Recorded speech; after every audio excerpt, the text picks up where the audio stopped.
Better be. I can hear the game music. Can you I hear can hear that? your game music. And I can hear my voice. So yeah, I think we're good. Excellent. Okay, let's get going then. Welcome. My name is Teapot. I'm Cole. We are playing Pokemon White. We have just entered the city whose name I've completely forgotten. Rainy Sea. Rainy City, yeah. It's Today going out of the cave, we're probably gonna. there you go, Misteltron. Miss Daltron City. No wonder we didn't remember that. That's, what a mouthful that is. It really is, yeah. Oh, we've oh, here she is. Yeah.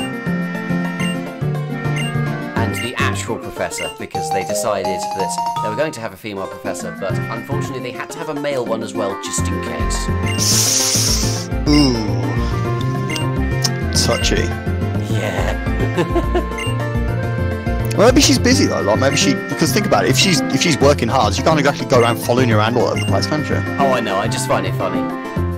Like, they'll do a female professor, but they've got to put a dad in as well, just in case. Yeah, just to make sure she doesn't like do anything wrong. Yep. You know, not authorised. Not authorised, no.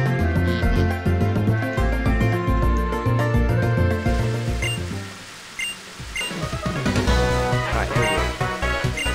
Something to take care of first.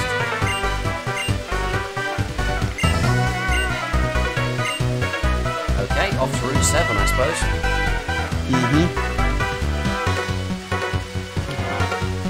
So basically, she has literally just copied Jasmine's whole skit word for word by implying there's a sick Pokemon at the top of the tower, which is a complete lie. Pretty much. Hi, Nem. How's it Yeah, going? she's an awful person. She lies to you and then she tries to kill you.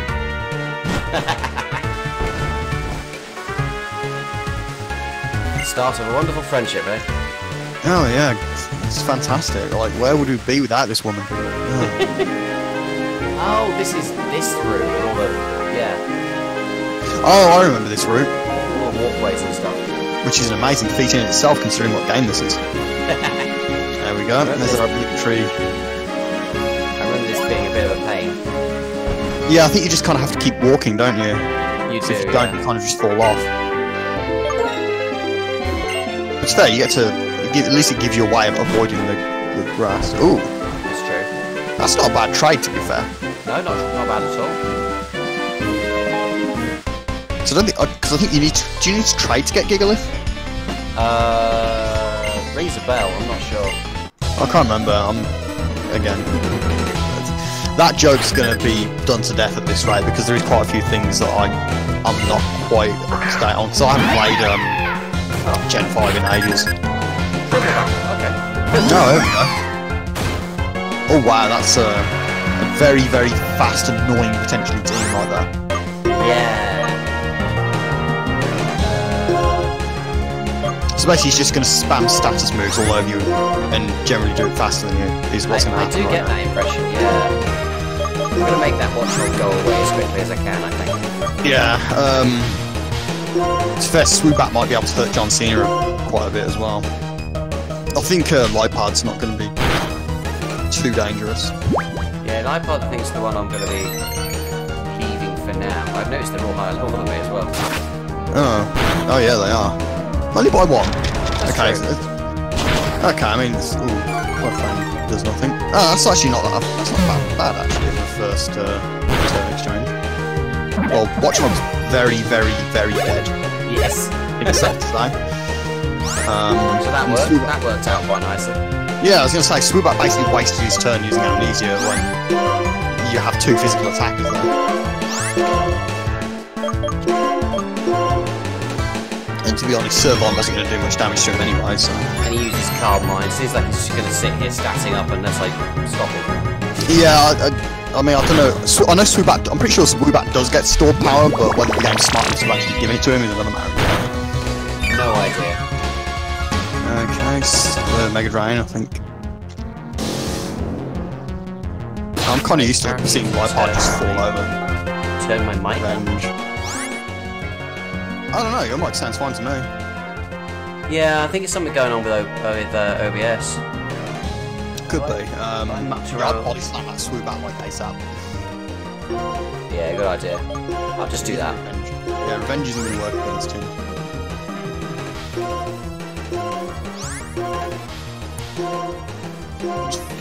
Right, hang on a sec. Okay, I don't know if that... To be fair, that was kind of... It's probably better these hits Irvine than John Cena. Yeah, I don't know if that's any better for mic-wise. He sounds a little bit louder, so yeah, I'd say that's fine. We'll go with that then. Yeah. Oh, Smug Leaf's down. Yeah, Smug Leaf's down. There's no paralysis there. Just bring out the horse. Yeah, I think Horse might be able to beat Swoobat. Let's see. He's not 31 as well. Oh, hello. What's that?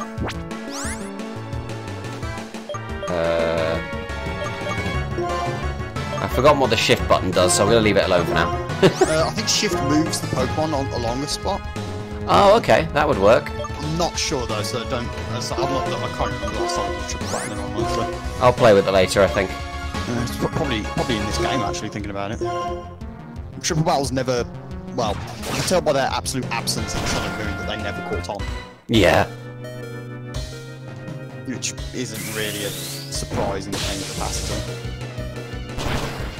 There you go. Yeah, I think Swoobat's might survive actually. He's got +3 special. Oh no, he didn't. I was gonna say Yeah. +3 special defense, so. It's really weird about the Chromecast thing. Yeah, I mean, I've never used it personally, but. No, this is my problem. I can't really advise on it because I have no idea. But Well,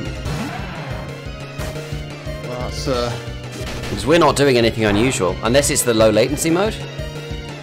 I've turned that on. Maybe that's something to do with it. I don't know. I mean, I don't know how it works. So, No.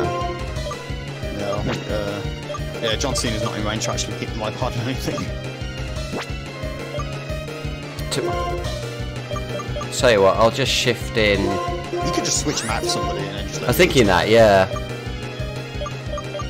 just get a horse back and well, I suppose the duck could get some experience. That's what I mean. I mean, I don't think the duck's going to be particularly useful, but we'll see. But they're saying that I could do with a water type. Yeah, that's true. So, Well, I personally wouldn't pick the duck for that, but it's just me. no, but it means it can be also be an HM slave. That's a good point. I was going to say, like, if I was going to pick anybody to be a water type, I'd probably pick Jellicent, but... Oh, I would too, yeah. If I wanted If I needed a pure water.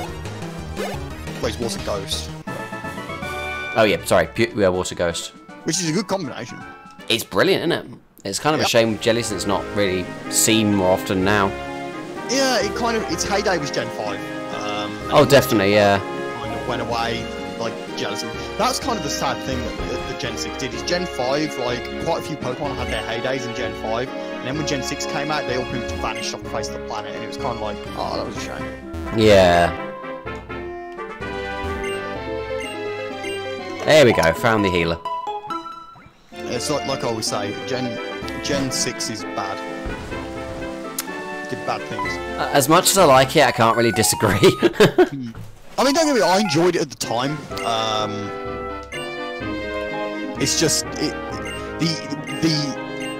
lasting effect that it ended up having was not a positive one in any way, shape, or form. Yeah, I think that's kind of it.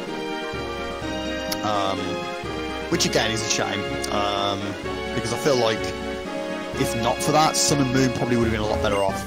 Yeah. Ooh, X-Scissor, nice. Oh, that's fantastic. Yeah, I don't know how useful it'll be, but Probably not very, considering your current team isn't really... I don't know if you're going to fight that clan. I might as well.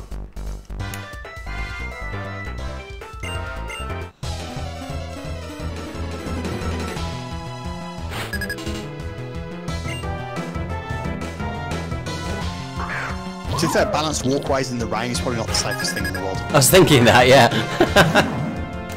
And now we're having a Pokemon battle on the balanced walkways in the rain. Yeah. I I mean, granted, there's a lot of soft grass underneath it to protect you from fall, but there's also wild Pokemon in there, so... Yep. Time over Thunder Wave. Oh no, it's going to slow me down. Yeah, John Cena was so good before.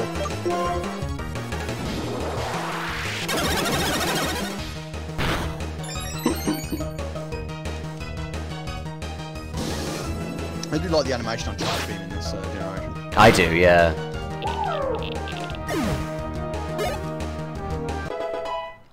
And there's time Leaf Blade. Is there any point on? It's just by virtue. Yes, actually, there is a point. This is better than everything you've got. I see your point. Yeah. I was thinking of it from a obviously physical versus special point of view, but yeah. I would probably drop. Yeah, I'd probably drop this one out, honestly. I think at least Mega Drain can heal you, I guess. That's what. Yeah, that's what I was thinking. Mega Drain still does some damage, but it heals me as well. Whereas Leaf Blade is probably a better move for just, you know, pure hurt. Yeah, because I mean, I think a lot of people do forget that, because of the way Sylvia is often used, its attack and special attack are actually the same. Yeah. So yeah, you don't really need to swing it one way or the other, really. Yeah, I could never remember actually if it's a mixed attacker or not. But I assumed it was because a lot of the starters are. Technically, I mean, by virtue of having the same attack and special attack, but technically it can be either. Yeah. Obviously, it's usually special due to obviously Contrary and Leaf Storm synergy. Yes. But yeah, it's by pure stats alone, physical moves and special moves are equally as useful. That's good. And in all honesty, equally useful is not very useful when your base offense is 75. Fair enough, yeah. It's not the most hard-hitting thing in the world, but with Contrary you get by. There you go. Sorry, just adjusting the levels again.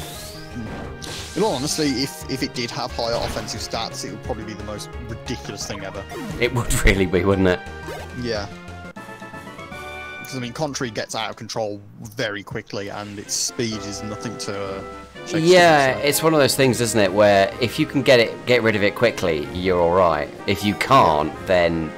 You die. Yeah. There's no two ways about it. You will die. Yeah, you're pretty doomed. Which is kind of funny. Right, where am I going? Up those stairs. I'm assuming this is not where I'm going. Twist Mountain. Where's Twist Mountain? I think that might be where I'm supposed to be going, like, after I've beaten this gym. So I might have got the wrong direction. Well, there's probably still some trainers up there, so you beat them and then... Yeah, there's no particular reason not to.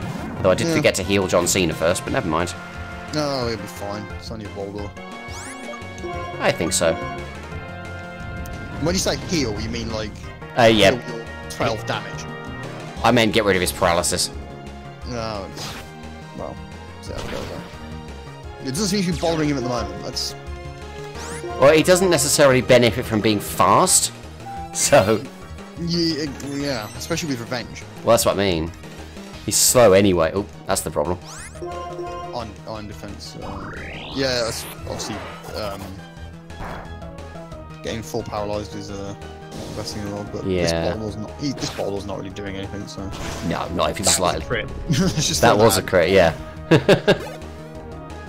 And Baldur's toast. Good, I think you should be grass, not personally, just to be a troll. I kind of thought maybe, but maybe not. Yeah, it's a bit harsh. Who needs... Well, basically, who needs the experience? I think Weeble. No, True Horse. Yeah, the thing is, True Horse can technically just Volt Switch out of everything and you get tons of experience that way. That's true. So at the very least, I'll Volt Switch into something else. Exactly, because then you kind of give some experience to somebody else as well, whilst doing damage.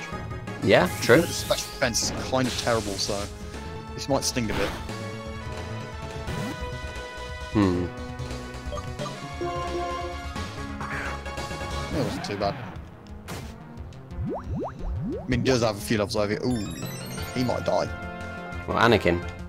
Yeah. He might do, yeah. We'll see. Well, he's a dark type and he's against a fighting type, so his day might end up being a bit miserable if he's not careful. That's true. Unless he uses Chip Away, which is just one of the worst moves in the game. No, he used Bulk Up again.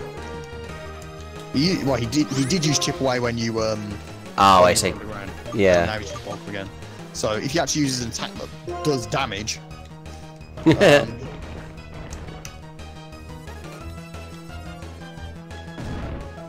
Torment's not the best move to use in this situation. I think. Okay, he's got Wake Up Slap, that might hurt a bit. Right, yeah. Oh, Rock Slide. There we go. It's not very effective. That's fine.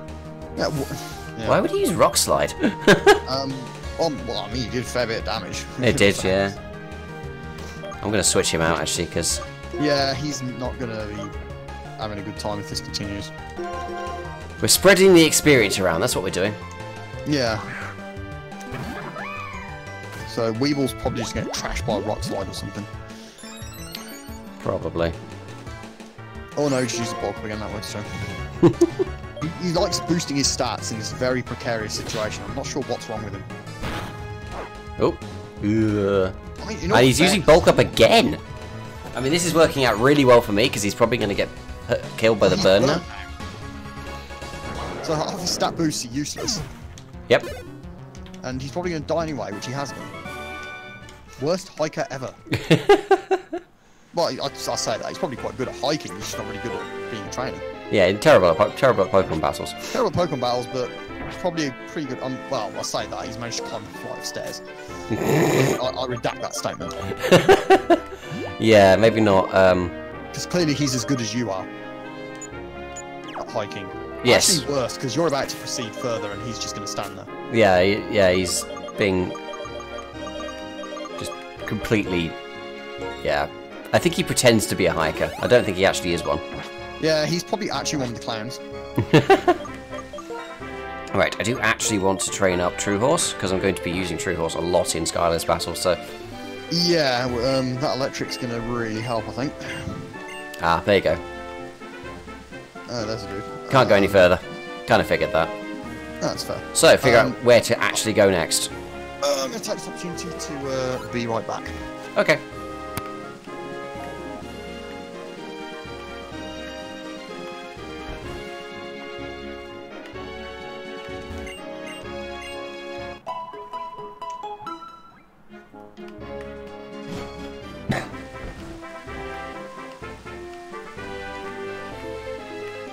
Alright, let's try going in a completely different direction and see what happens. Because I reckon what I've done is I've just done the clever part. I've done the clever thing by trying to go through over all the walkways when I should have just followed the path. But we'll see. For now, we're going to beat up an Audino for its... for experience.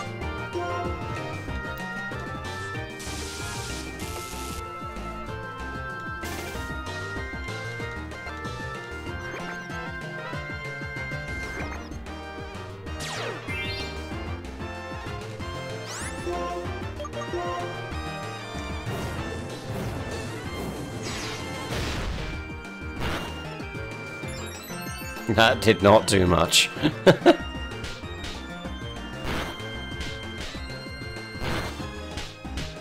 Oh, it's Audino, everyone's favourite XP Yes.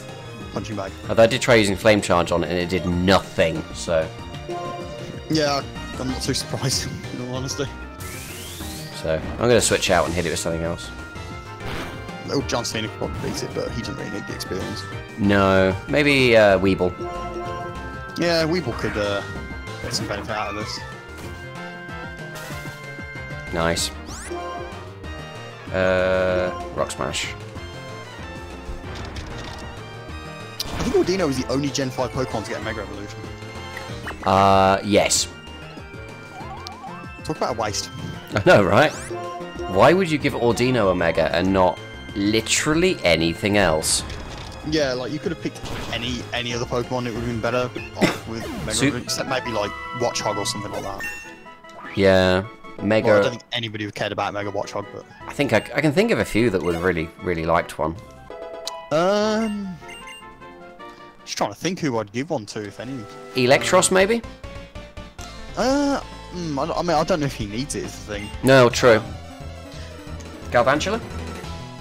Garch would be interesting, actually. Yeah, we'll go with him. Yeah. Oh, someone's just joined us. Who is it? It's Stell. Yep. Heyo. Yo. He actually made it. Yeah, I wasn't home for a bit. I know, unbelievable, right? Mega Zep Striker. Actually, yeah, we'll go with Zep Striker. We'll give him the Mega Evolution. Yeah, I'd be happy with that. Because, I mean, Electros is fine as it is. Galvantula doesn't really need one. It's fine as well. Zep Striker's not as good as either, so we'll give it to him.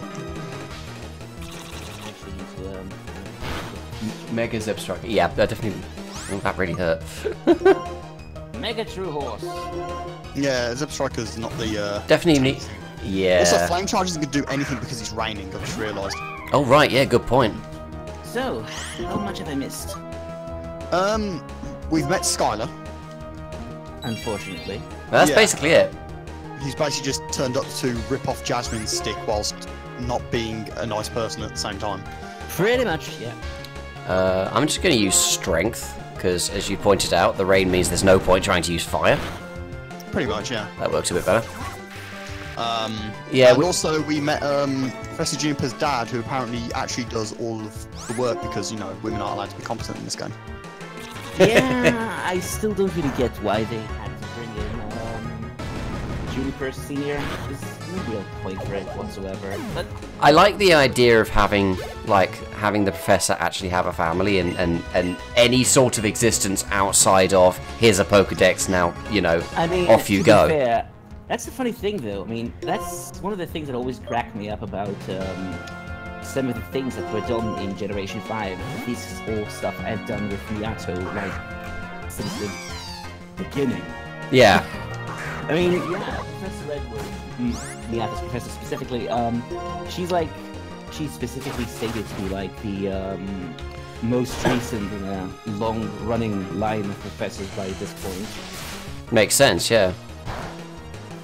So, yeah, there's that, and she was a female professor before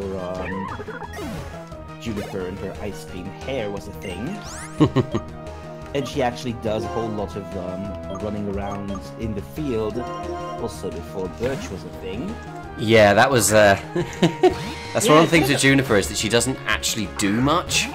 She kind of gets to introduce the Pokemon, you know, give you your starter and everything, and then immediately gets put in the fridge. Pretty much, yeah. I mean, she does appear every once in a while. Every once in a while, they allow her out of the fridge to walk around and do like. She's authorized to leave the fridge. Yes, exactly. Yeah. With the Bianca as her bodyguard. Yeah, right.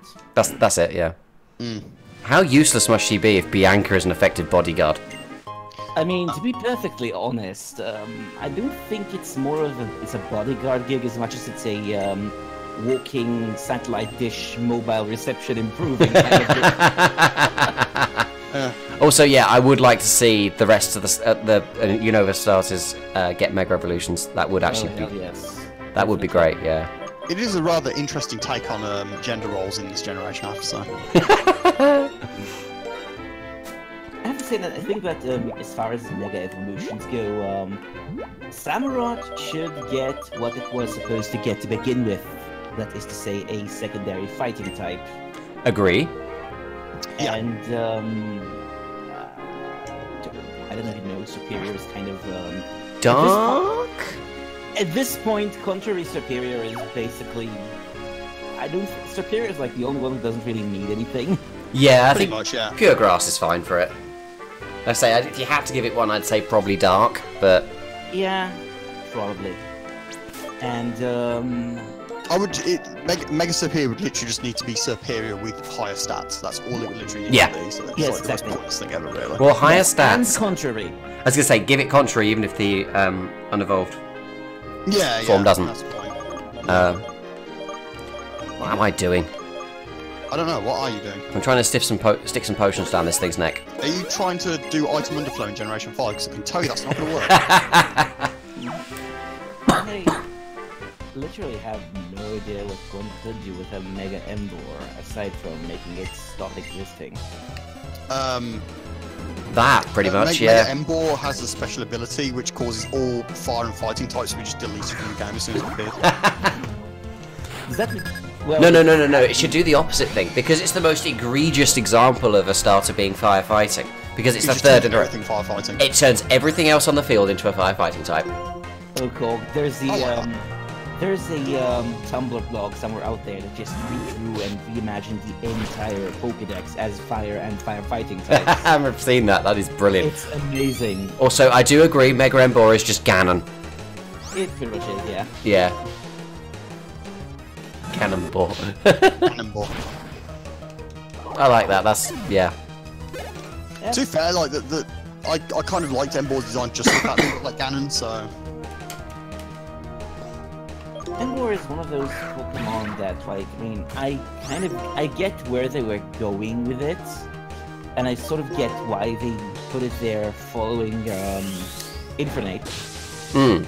But I still feel that if they were going to do the entire Journey to the West thing, they could have probably added more interesting examples of such. I mean, Yep. I mean, honestly, we've got we do have Infernape as Goku, obviously, whatever, and obviously this thing is Yikes! I have no idea how to even pronounce that, since I am not Chinese. Whoops. That didn't go well. What on earth am I supposed to do to this Axew? you don't use Dragon Dance, didn't you? I don't know. Probably. John Cena will probably smash it up. Yeah, fair enough. Okay, let's try it out. Let's throw Weeble to his death first, of course. Nope, it dodged. Okay, fine. Yep, moving out. Bringing out John Cena.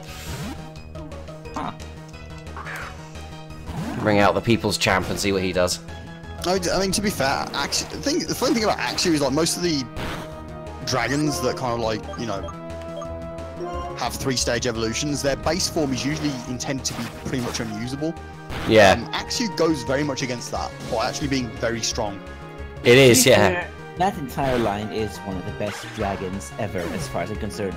Both in terms of actual usability and in terms of design. I actually really like. I mean, Axew is adorable, and its form kind of cracks me up by virtue of this really silly thing. And then some woman with gigantic hair ruined it for everybody. Yep. Yeah, I kind of disregard Iris' existence. And yeah, Fair.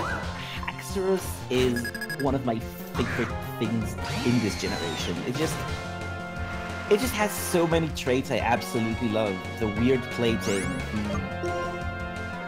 I mean, the only thing I could Spice. kind of... The Axe Face. Oh, the Axe Face is pretty great. I mean, Mold Breaker. The fact you can actually use that thing to Earthquake the frick out of Electros. Yeah, it's one of the few And- things we actually Yeah, and pull it off. you know, stick poison jab on it and bait idiots with fairies into their deaths. I still don't understand why they don't expect that. I really don't. I don't either. I mean, it's like, well, it is a Generation 5 Pokemon. Maybe they don't realise that it can learn it, but even then, it's like, I don't know. In response to It's not the Nan's Haxorus one that failure. gets forgotten the most. Yeah, he does, like, I think, I'm not sure why, to be honest with you, because to be honest, Hydreigon's had it a lot worse over the last few generations, in all honesty. Yeah. I think this place. Oh yeah, it does have a Raven Healing house. I think the main issue Haxorus had was the fact that it never really caught on as well as people expected it to in the first place.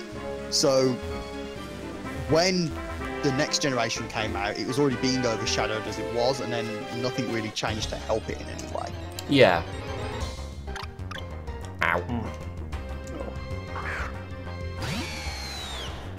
like, you know, you had like Mega Garchomp and stuff like that, and you know, Nicolas Cage.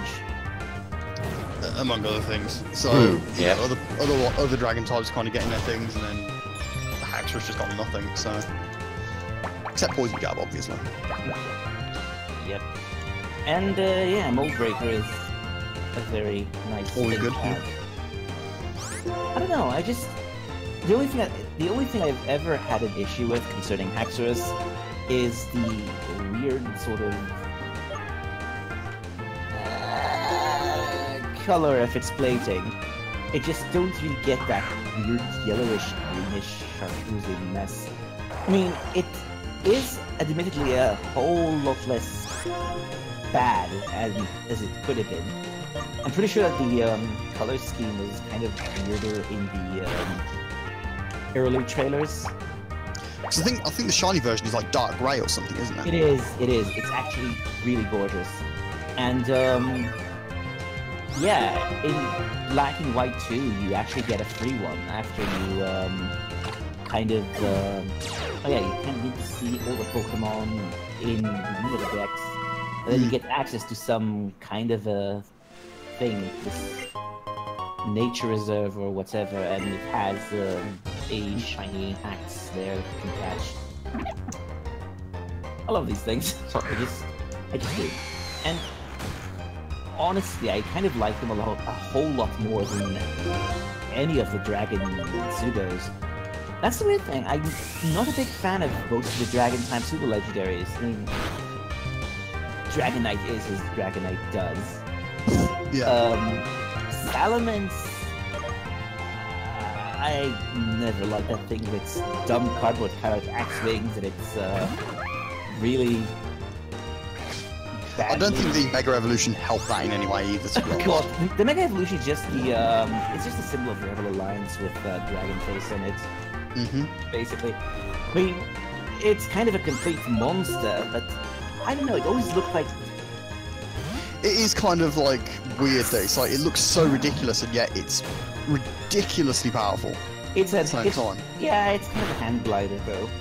But honestly, I think I kind of vaguely appreciate it a bit more than the original design because Salamence always struck me as a Pokemon that got stepped on, like horribly stepped on.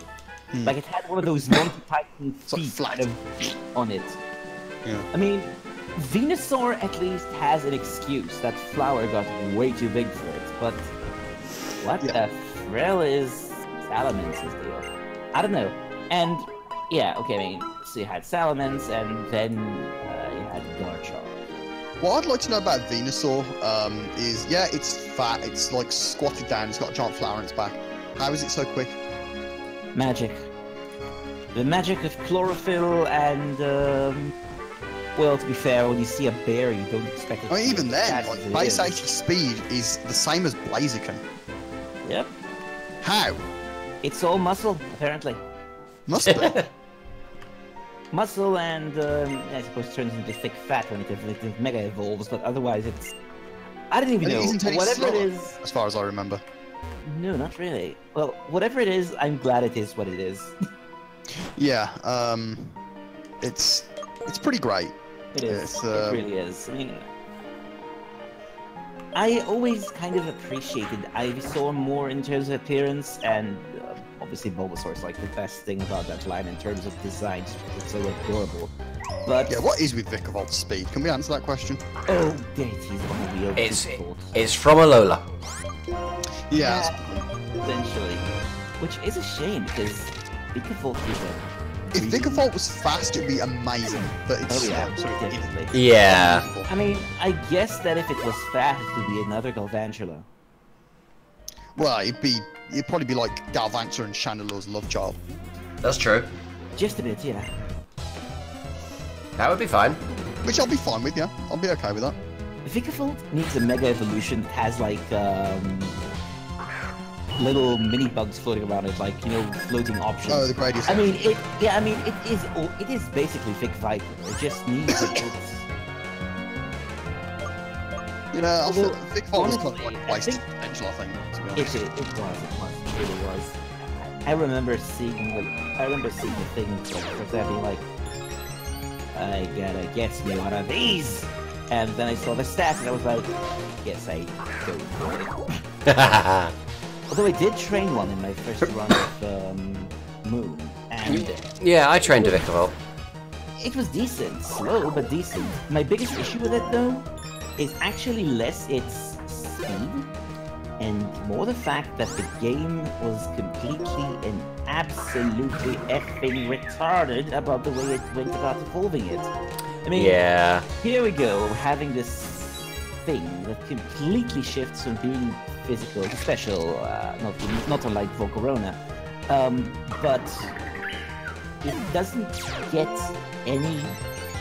By the time you actually get it to the place where you can evolve it into Vikavolt, it is probably too high level to learn any special moves.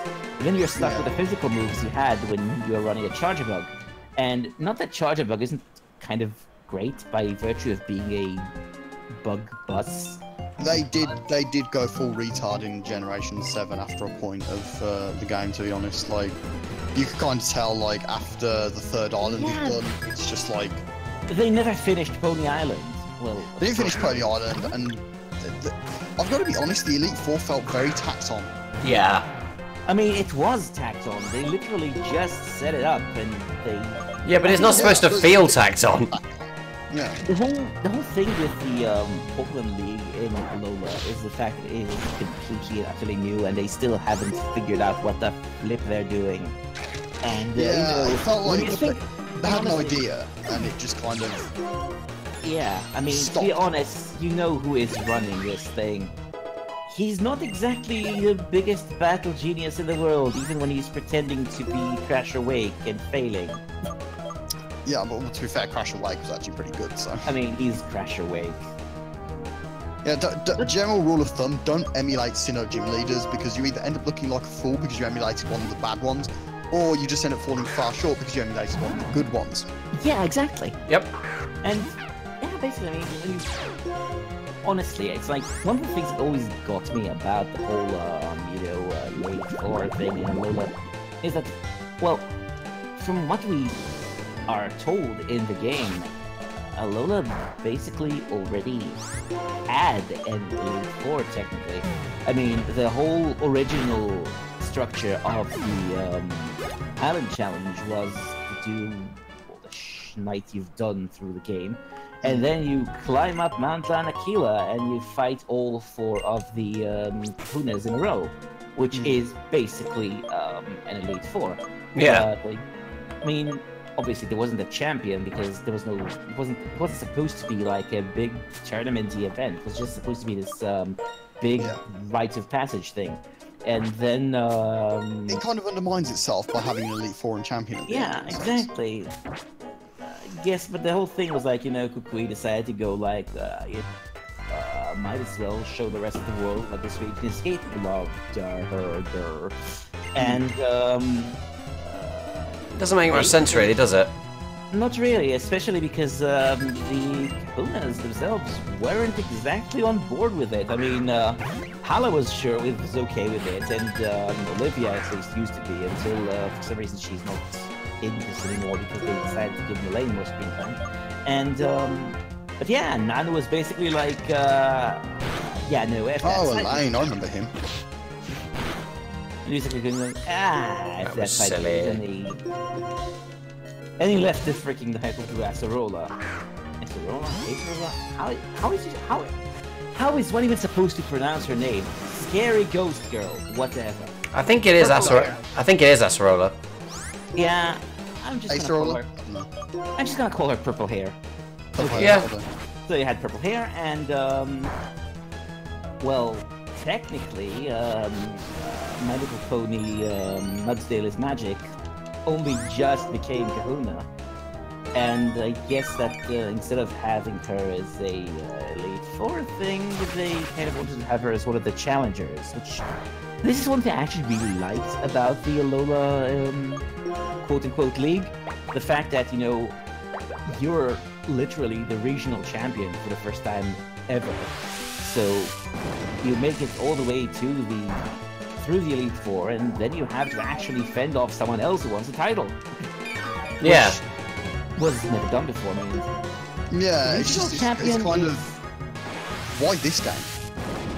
because they to be different, I guess. I mean, here's the thing: the regional champion is not a you win so much in the series so far. It's a literal job. It's like a position that you Mm. actually get appointed to through some capacity. I mean, that's sort of the feeling to kind of get through the thing. I mean, Generation 1 was still a bit kind of new about this whole thing, so it's like, you know, they don't really The go... thing is, though, is Generation 1, for all of its simplicity and all that, it actually attempted, like, I wouldn't say plot twists, but it hid things. It actually tried to make things secret or make them surprising, like Giovanni Yeah. being the final gym leader. Yeah, Treated as a surprise. they were plot twists, even if they were a little bit Saturday morning cartoon. But that's not a problem. That doesn't make it bad. They did Yeah. at least try. They The did other games haven't really tried that, really, since then. pretty much. I mean, trying to think about...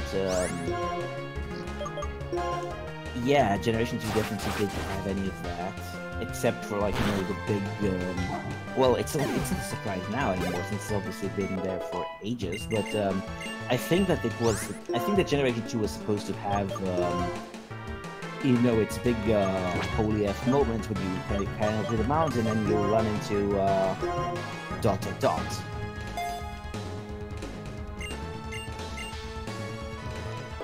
That was supposed to be Generation 2 big wham moment.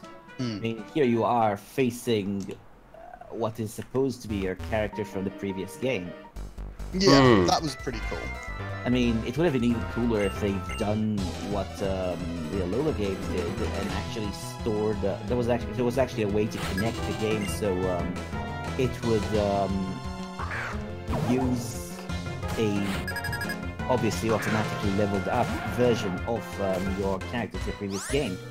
But obviously the technology wasn't there yet, and they kind of wanted to show off the level 80 Pikachu and level... I didn't know you could do that in Lola. Yeah, I just basically read the amount so that I could just go F off. I still have NAND flashbacks, that's no lie, sorry. Anyway, yeah. Generation 3 I don't think had any big surprises. I mean... literally... I think its big surprise was Get Out of My Sky. Yeah, I guess. Really, I mean, I wasn't think- that surprising. Actually, I think that Generation 3's big surprise was supposed to be Wally. Like Yeah. the big final battle against Wally right before the league, which is one of the only things, to be honest, that Omega Ruby and Alpha Sapphire did better than Emerald. It's like literally the only thing. Oh yeah, Yeah. It made that battle so awesome and so anime. that was it was the most shonen thing ever. I mean, it was absolutely brilliant for it. I love that battle theme. It's one of my favorite battle themes. And you're right, it is one of the main achievements of Omega Ruby and Alpha Sapphire in terms of actually improving things about the original. And yeah, And then Generation they 4... undermined it by completely ruining the VGC event where... Yes. They kind of ruined a lot of things with Omega, Alpha, whatever, but no. Let him have it to damage people. Yeah. And And then yeah, Gen 4 surprised everybody by being completely terrible. yeah, Generation 4 didn't really have any major surprises in it, to be perfectly honest. It was just, I mean... Well, if you're expecting it to be good, you got a pretty nasty surprise. Yeah. Gen 4 was definitely, I mean, the story especially was very colour by numbers, which was a real shame. It really, really was. But you know, I was okay with it. I kind of, honestly, you know, I keep saying that I don't dislike Generation 4 as a lot of people seem to. I do agree it has its problems. It has a lot of its problems, and do think that Platinum fixed a whole lot of them, which I'm sure that if they'll ever make a remake, they're going to break all over again because they absorb like that. But yeah, I mean, it's for what it was and for the time it was, and before we actually had Generation 5 to compare it to, Generation 4 was not as bad. I mean, okay, Diamond and Pearl had... I have to admit, I still played Diamond like at least 3 times before I've kind of started playing Platinum and kind of never looked back. But yeah, I mean, it was... They kind of took the story they had in Generation 3, like the original Generation 3, and they ran with it, only made it a bit more epic. I mean, instead of having just this big, the big Earth versus water thing, they actually had time, space, and they did do a whole lot of really awesome mythological references, and they upgraded a bunch of Pokemon that really needed it, and they gave me a Grass Evolution, even though it's kind of sore now to know that we were supposed to have that one since Generation 2. And yeah. And I have to admit that as much as I absolutely love Leafeon, have you seen the Proto Leafeon? I flipping love that thing! So it's like, yeah. But, you know, I mean, it's easy to snark at Generation 4, but it wasn't as bad as you make it out to be sometimes. I mean, it wasn't, I think it's... The point is, Generation 4 wasn't the fact that it was unplayable or bad, like... It just wasn't enough. If you have a certain expectation when these games come out, and Generation 4 fell short of that. I don't feel it fell short of that for me when it first came out, but Yeah, I suppose when it first came out, 'cause it still felt like a step up from Gen 3, which in itself wasn't... I think Gen 4 and the best Gen thing in the 6 world. both suffer from the phenomenon that the best Pokemon game is the current one. Which means that as soon as it isn't the current one anymore, you notice. Yeah, yeah, basically. absolutely, I mean, yeah. I remember that when I played Generation 4, I kind of really did not like all the AGMs and like the big, well, obviously the great middle finger of Mount Coronet, but it kind of felt to me like, this is something I kind of appreciate. I appreciate it thematically because Hoenn was very, very water themed. Yeah. Insert IGN joke here. I do love the fact that they actually literally made a reference to that in the Alola games with the photo thing. Did they? Yeah, they did. If you take photos of Pokemon using the Rotom camera thing, one of the reviews you can get is literally 7.8, too much water. Nice. Amazing. I'm sorry, but when a Pokemon game is roasting you, you know that you suck. Yep. It's mostly roasting itself, to be perfectly honest. So, I mean, to be fair, like it's, I'll give IGN one thing. At least they don't like show like 30-minute gameplay previews where somebody basically plays like they've got no hands. basically. But yeah, basically, I mean, you had, a massively water-themed region, so it made sense to me that Sinnoh would be massively earth-themed. So it was like, okay, they definitely could have had some better ways to handle some of this thing, but it's not completely irredeemable. I mean, to be honest, what I think that the best way to fix Sinnoh in terms of actual gameplay is to, well, obviously get rid of all the AGMs and, but basically what I would want it to do is, one, give us kind of a route over Mount Coronet rather than through the caves, and two, at least have a... Remember the Mamoswines in Generation 6? The rental Mamoswines from this one? Yes. Oh yeah. Yeah. We did those in that snow route in Sinnoh, like, yesterday. Yeah. My biggest, I mean, to be honest with you, yeah, there were pretty big gripes of mine with Sinnoh. They're just kind of like stacking more crap on top of crap, basically. One of the things I objected to with Sinnoh was how very few of the new Pokemon were actually in any way relevant or useful. They fixed that in Platinum though, which is nice. Well, even then, like, I wouldn't say Platinum really fixed it because it's more to do with the new Pokemon that they introduced rather than the ones that were actually catchable in Sinnoh. You know, Platinum, yeah, made some more of the other stuff catchable in Sinnoh, but it didn't really add any new Pokemon that didn't already exist in Diamond and Pearl. Well, Yeah. it's supposed to. It's a third game. It's... To be The honest, problem- the first thing that ever did that, add new Pokemon, like whole new Pokemon that weren't like forms of anything else, were Ultra Sun and Ultra Moon. And we it don't did talk that- about them. It did that with exactly 3 species. Yeah, and we don't talk Which- about them because it's basically... No, wait, not 3. It was 5. 5, wasn't it? Yeah. They went full EA, let's be honest. Kind of. Although, to be perfectly honest... Ultra EA and the Ultra fact that Activision, that's what those games should be called. This cannot be their destiny. I think it's going to be interesting because we do joke about, you know, oh, Gen 5 is the most forgotten generation and all that. But I tell you, that's something. The most forgotten games are going to be Ultra Sun and Moon, I think. Yeah, because they didn't really do No, not really. the thing is as Although, well to be is they're supposed to perfectly be honest, an improvement over the previous games, and they added more stuff but didn't really improve. Well, they improved the Final Island. they did fix the Final Island, and they added a few things that were actually pretty nifty. Although I would have appreciated if more was done with them. Yeah. But on the other hand, they introduced Takataka in Naganadel, and for that I'm kind of willing to forgive everything. I flipping love Purple Space Needle. Sorry, I just really love it. I'll give him one thing: Mantine surfing was pretty fun. Oh yeah, it is. And Wow, I just got a encounter on 2 tiles in a row. Oh, for God's sake! Yeah, that happens a lot. Oh, Wah, God.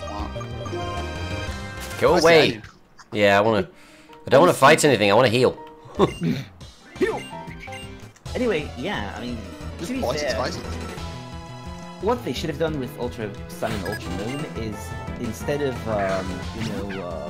sort of going halfway with what they've done with the Cosmo and all that nonsense, they should have. I mean, if they were going to stick with Sun and Moon story, they should have done that. Except they should have actually taken the Ultra Beast storyline and then the Cosmo storyline and made it into Delta episode equivalent, except Yeah. longer and better.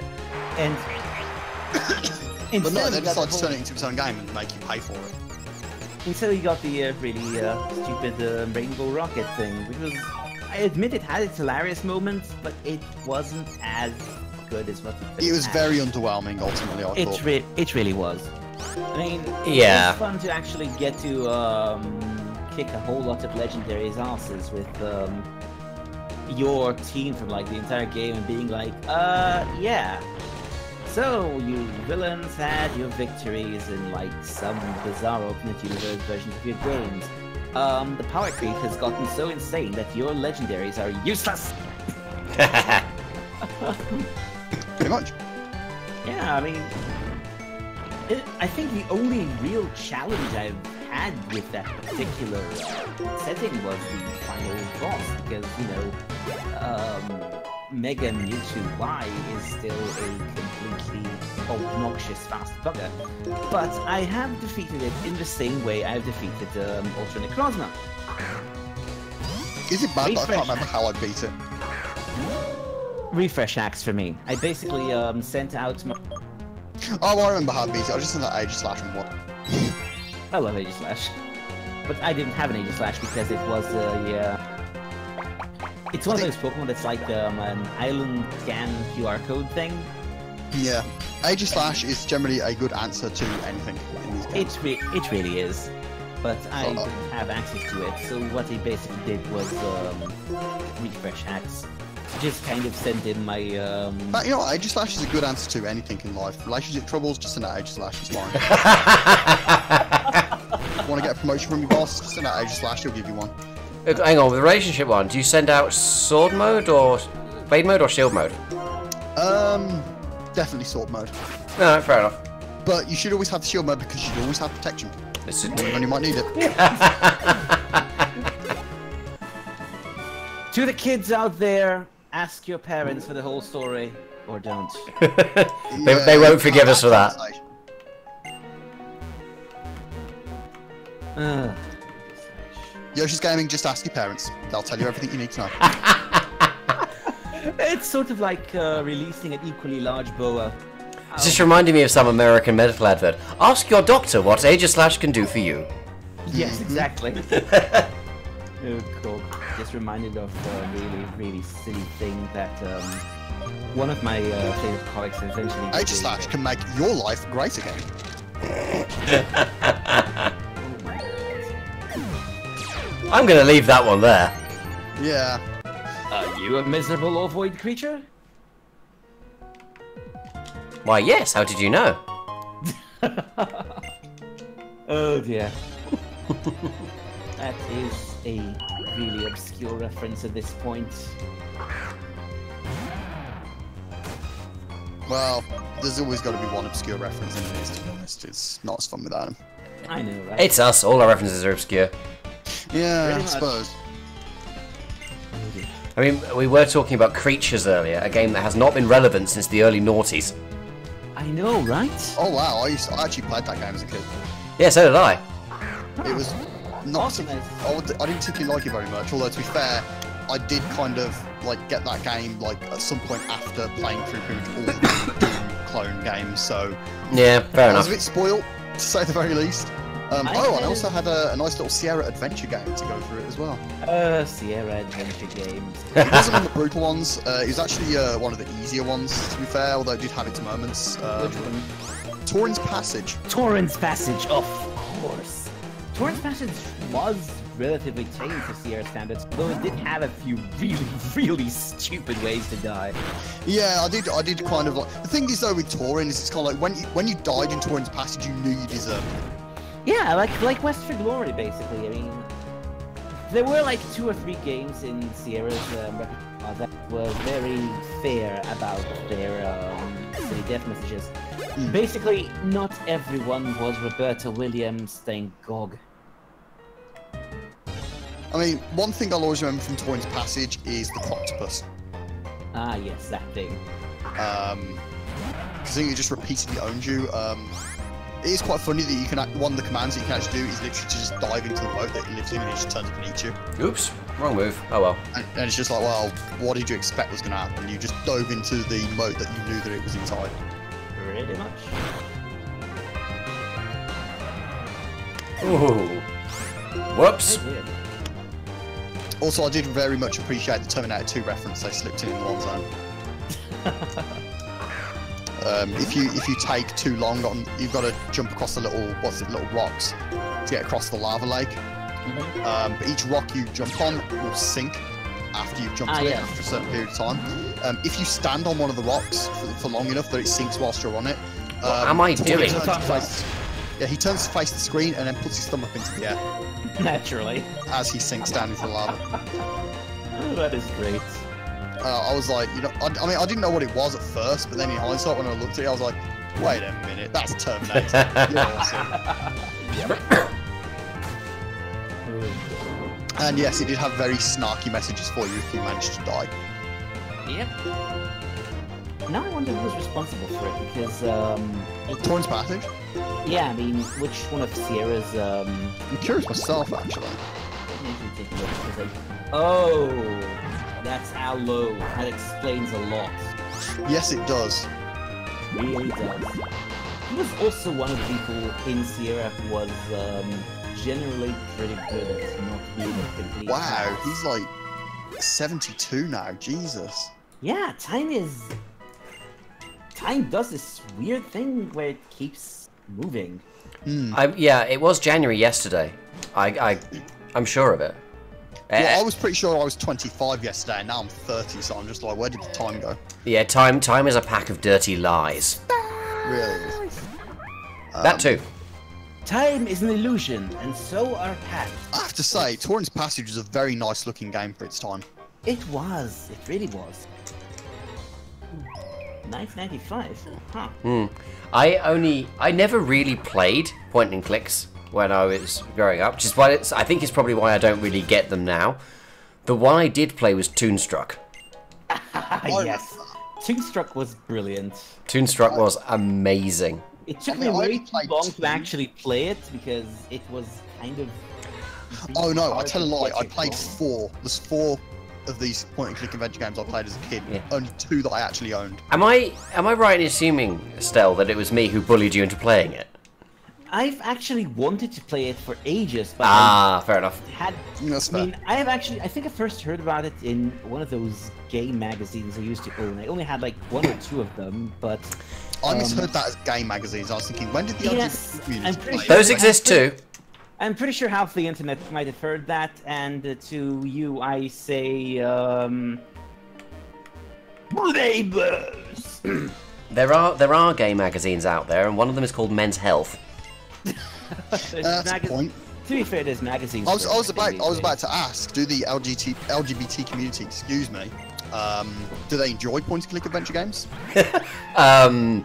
Not Depends more or on less who's than any doing other the- community. Depends fair on enough. who's doing the pointing and who's doing the clicking. You know what I'm saying? Oh yeah. I'm pretty sure that some parts of the L community there really enjoys the scrolling. Today, we are offending the gays. Well, are we? We just implied they like point-and-click adventure games. What's so bad about that? God. Anyway, Moving on. moving right along. It'd be an adventure of a slightly different kind, I imagine, but you know, it's still an enjoyable one for everybody involved. Right. It's just, as I say most weeks, we're gonna get banned. Well, Probably at this Yeah. point. I mean, to be fair, we are kind of attacking just about everyone under the sun by some kind of comment. So, well. Yep. On a more positive note, actually no, this isn't positive at all. I was about to say that one of the adventure games that I played was what the hell's it called? Curse of Monkey Island. And I found Guybrush to be so unlikable that I spent half the game trying to kill him. honestly, I love this game. Although, I mean, the first 3 games in that series are kind of brilliant, and then it kind of went straight to Hades in a handbasket. Escape from Monkey Island was utterly unplayable trash, and the next game in the series wasn't really by the people who were involved in the rest of the series. It kind of was, but it was Telltale. The one, And I wanted to play was Day of the Tentacle. Day of the Tentacle is absolutely flipping brilliant, and it's worth play. I wish I ever got. I only ever saw a trailer of it. That was the only thing I saw of it. But it was a trailer that I never forgot because it was just the weirdest, wonderful, most wonderful thing I ever saw. Oh yeah, it's amazing. It's one of those games I kind of grew up with. I basically grew up with 2 genres of games. Point-and-click adventure games, and at some point JRPGs. I mean, I did have the various, typical platformers and whatever, and obviously Doom, and it's like sort of filtered into my life at some point because they always do. But Oh yeah, Doom pretty much. I mean, my mom tried to. She likes to keep me away from violent games, so she bought me stuff like Torrens Passage and Simon the Sorcerer. In the end, Simon the I ended up getting my Sorcerer hands on Doom, and yeah, yeah, The rest is history. Also absolutely the rest is brilliant. very much history. Yes. Yeah, I was kind of raised on a diet of first-person shooters and sim games. Weirdly enough. What kind of sim games? Mostly things like Roller Coaster Tycoon, Theme Park, Ooh. Theme Hospital, I got theme... Transport Tycoon. Transport Tycoon as well. That was great. I never got into the Tycoon games, but my mother was a huge fan of SimCity 2000. And then at some point we discovered Is there a Theme Pokeball that you Hospital. missed down there? Possibly. I'll get it when I come down again. Oh, that's fair. Oh, here she is. Anyway, Yep. yeah, at some point we discovered Theme Hospital, and it sort of became a huge running gag here. Just I bet because- she's lying. She didn't actually do anything, did she? She made up the sick Pokemon. Oh, probably.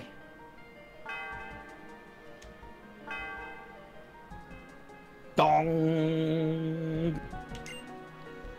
You know she'd shove you off the edge of the tower if she knew she'd get away with it. Oh, definitely, yeah. You know, that's the thing. If she ever rang, that's why she waited for you to ring the bell. If she did ring the bell, it would just exclaim what sort of personality she has. Dong. Pretty much. No, I've just realised, like, I pretty much grew up with the whole FPS genre, and as a kid, even though my mum tried to bring me up on adventure games. And obviously, in the history of the first-person shooter progression, there's the Pokeballs on the left. Yep. You have to go around. Okay. Yeah, there you go. And as soon as you get there, a wild Pokemon turns up, of course. Yep. Oh, Shadow Claw, excellent. Nice. What was the point and click adventure game version of Daikatana? Oh boy, that's a good question. I can think of a few. What do you mean I can't use that Which point here? and click adventure game went out of its way to make you its bitch in the worst way possible? I think the best example I can personally think of is a really obscure game, which is ironically one of my favorites, even though it's horrendous, and I kind of recognize it's horrendous.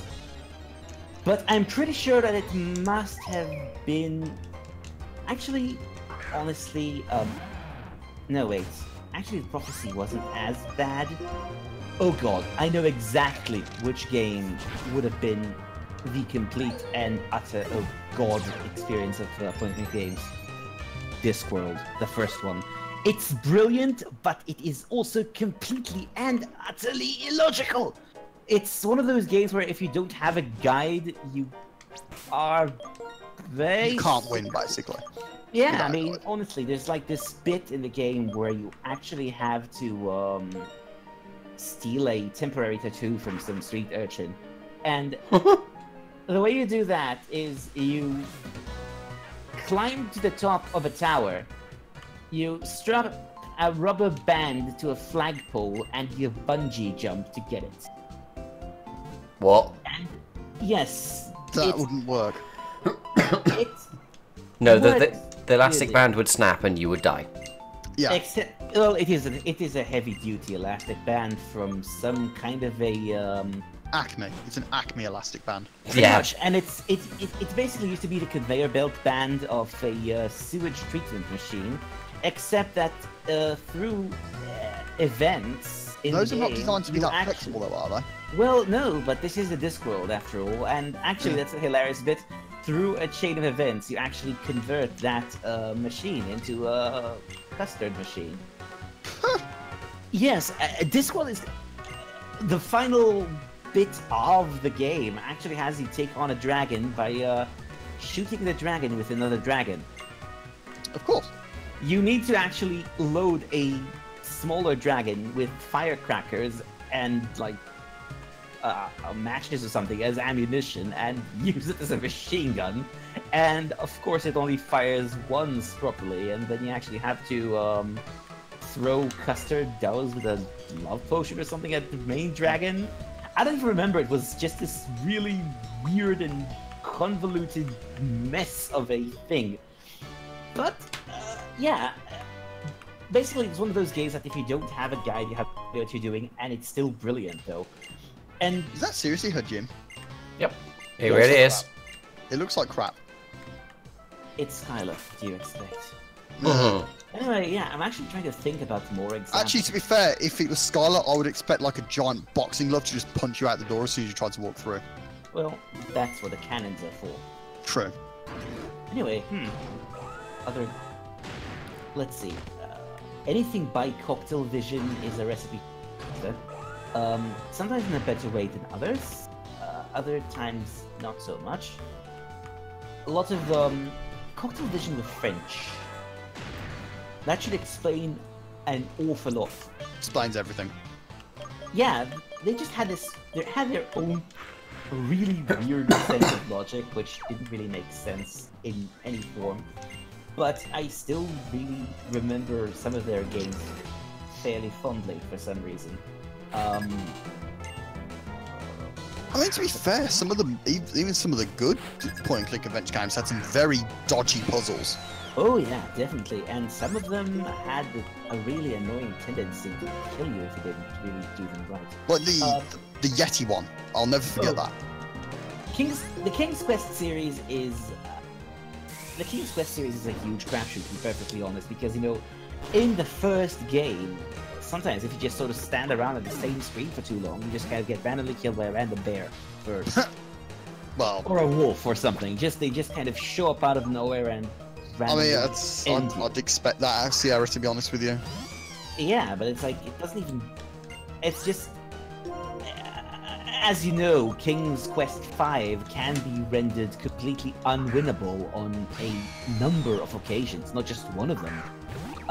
If you don't manage to do something like stupidly quickly, or if you forget a certain character on a certain island in a certain situation. But it was...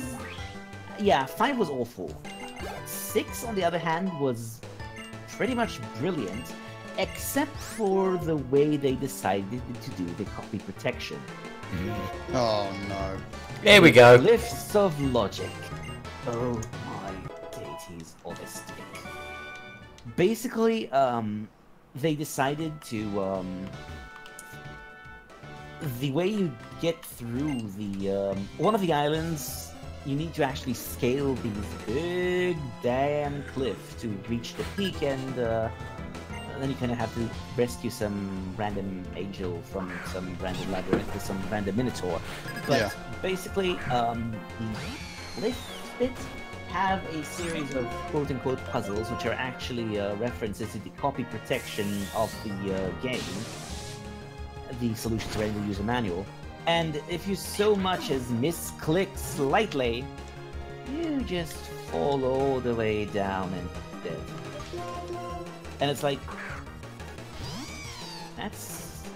So that's kind of like a rather horrible, like, way of doing It really, really is. I mean, copies. Like, if you're gonna do it, just don't be an arse about it. Basically, just do it.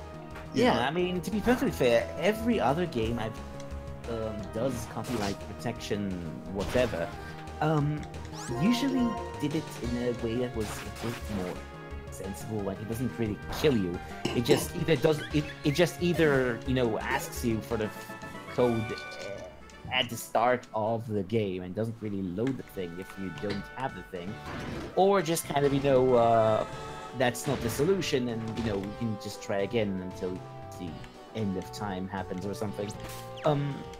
That's how Dave the Tentacle did it, and that's how damn it, what was that? Well, the ones that don't get Christopher the Lloyd ones Ford that did it have, too. like the data protection sort of thing in there, a copy Yeah. protection thing. That's- And what they do is they let you play through like the majority of the game and then screw you right at the end. Yeah, that's just no. I mean, It's like you've just let the person play through most of your game. yeah, I don't really get why they did it. I mean, basically, Well, I get why they did it. They did it to just be a dick, basically. Yeah. Just be like, Yeah, ha, screw you, essentially. we got you right at the end. We worked out what you did. Ha, now you don't get to beat the game. But it's like, we've already played most of it. yeah, So, essentially. whatever. I mean, the games that I know that have,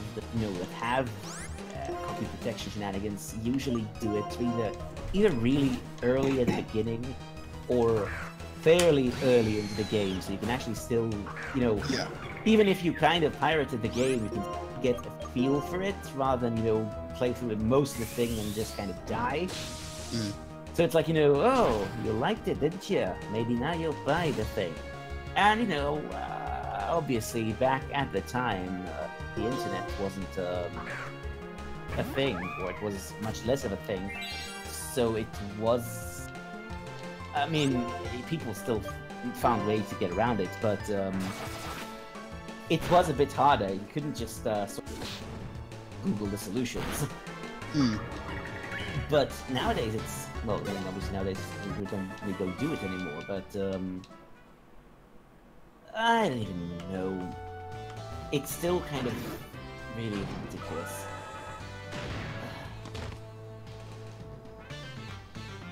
What do you think of it? I don't know. It's, I don't even know either.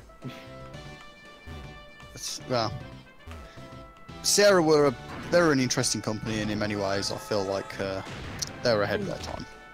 They were, and honestly, you know, it's as much as it's kind of fun to mock the heck out of things like Roberta Williams' awful attempt at game design. Yeah, they still had a few really good series. They had, obviously they had Quest for Glory, which was...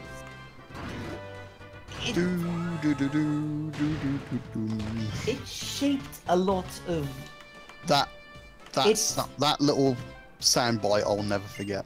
Yeah. QFG had a lot of influence on me as a person. Like, the entire series really, really affected who I am these days. So, it is brilliant. And, you know, then there's Space Quest, which was, it was a lot like Quest for Glory, because the two guys from Andromeda, as they called, were actually very similar to the Cold in terms of sense of humor. Yeah. Except they were a bit dickier about the way they handled the game. I have to say, one of the interesting ones going on to some of the other Quest games was Police Quest. Oh yeah, the game where you can literally shoot your foot if you forget to unholster your gun. I love that. It was just...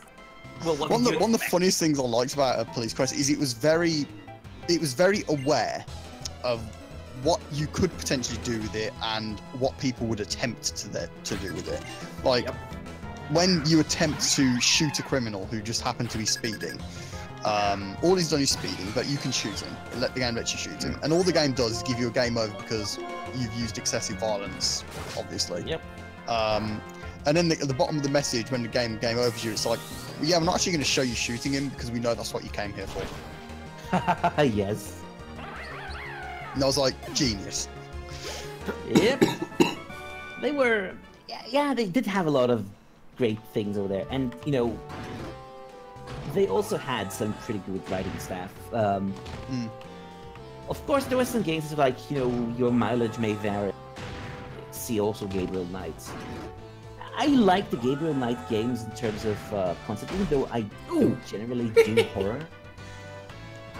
I forgot that happened. What, she fires you into the wall? Yeah. Yeah. She's like, That's why I say Skylar's a horrible person. she's just that awful. She won't calibrate her cannons not to fire you straight into the wall. Maybe she thinks that if you have concussion, you won't be able to beat her. I'm pretty sure that's what she does. Like, she's either trying to concuss you so you battle like crap, or she's just outright trying to kill you so you don't actually get to battle her at all. She just doesn't want to be challenged. Pretty much, yeah. I'm just picturing what would have happened if instead of her, we would have gotten Garrus. Basically, you'd never reach the gym because the cannons will always be in. It's like, I have come to challenge this gym. Can this wait a bit? I'm in the middle of some calibrations. See, the thing is, like, what would she do if, like, some really fat guy tried to challenge her and the cannons couldn't fire enough for him to actually get there? Well, you've played Portal 2, right?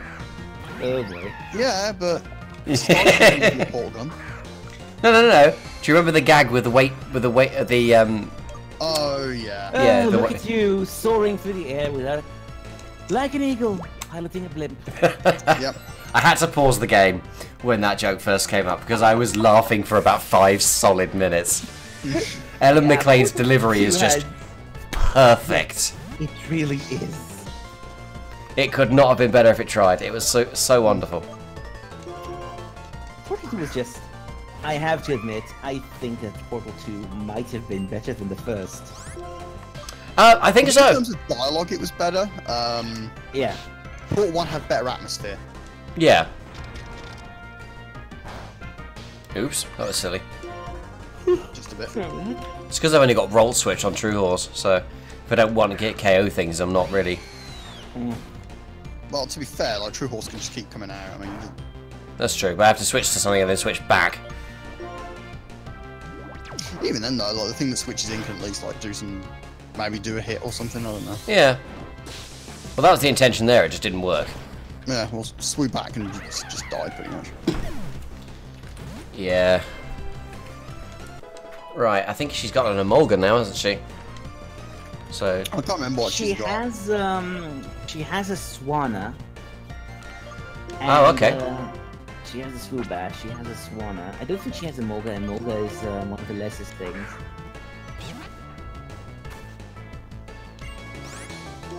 Does she have Sigilif? Oh, she has an unpheasant at the moment, apparently. I don't know if she has Sigilif.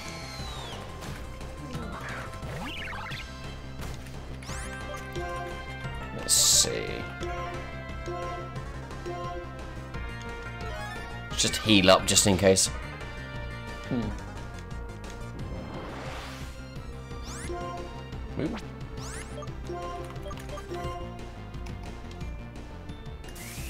What on earth does Razor Wind do?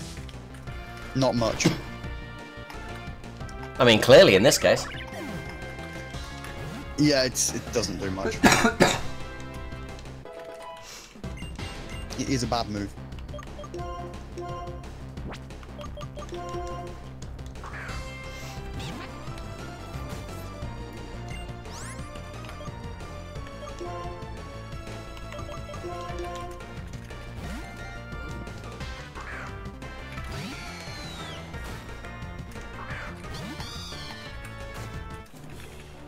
Oh, okay, she doesn't have an Emolga.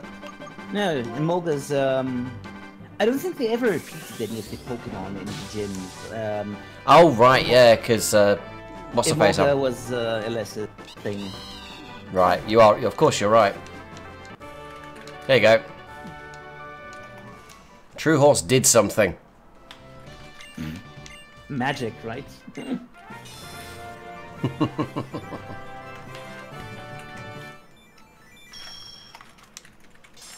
Excellent.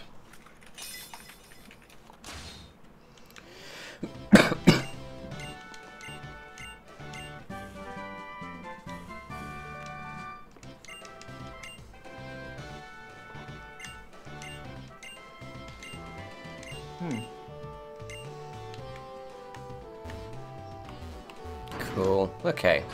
Oh, joy. What kind of people are they? Better than you. They don't shoot people out of cannons. Well, on the plus side, we never have to see her again. Oh, hello, En. Well, Oh, great. Went from bad to worse. there's a Bishy. Of course, he's waiting right outside the door like a dirty stalker. What a horrible person. I want to talk to your Pokemon. Pokemon never tell lies.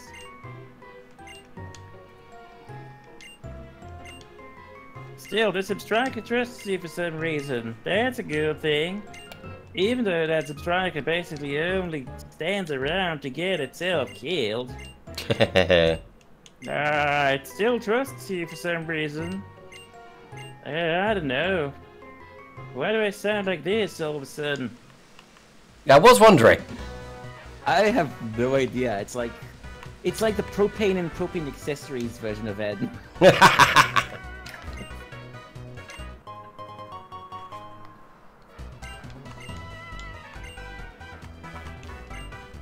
Welcome to the Sky City of Mistletoe, where everything is high, include general population. My dream is to become a pilot and fly far, far away, and here I am, sitting here on the ground, staring at the conveyor belt for the baggage. Yep. What's an existence, eh? Right, I guess I'm going through Twist Mountain now. Yep.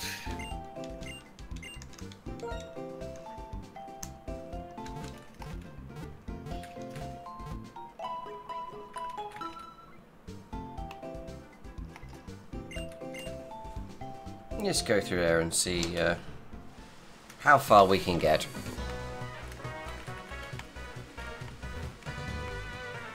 We've already cleared out most of the trainers on the way there, so.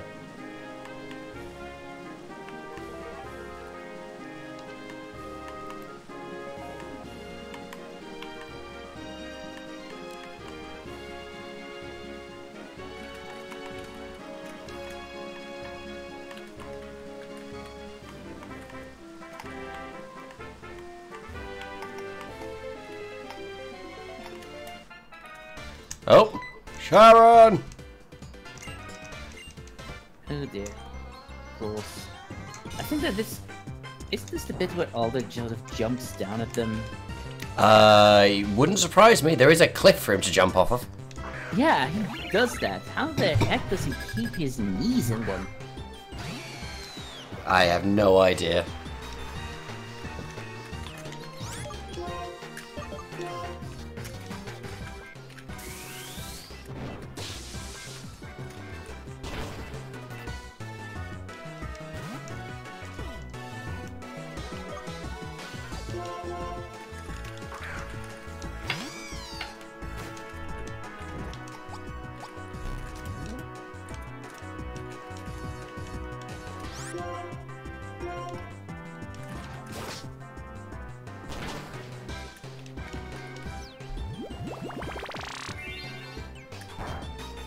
Oh, I forgot this was shown. Yeah. No, that's understandable.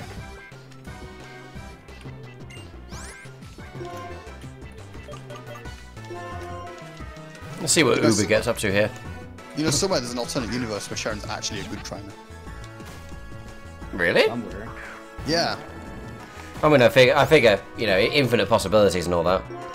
Yeah, it's like an Infinity War where there's like one timeline out of like several billion where Thanos gets defeated. Yeah, fair enough. Same thing as that. There's one where Sharon's actually good. It ain't this one. Definitely isn't this one.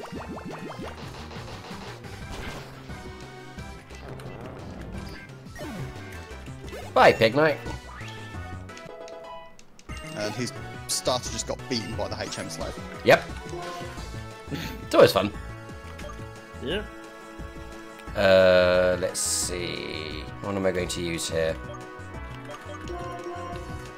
Because it's raining, so I don't want to use fire.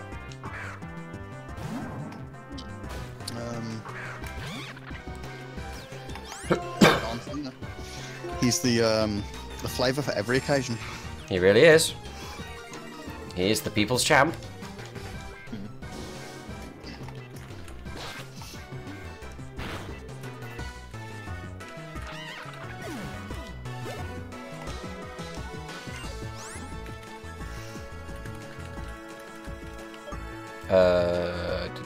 Yes, keep going.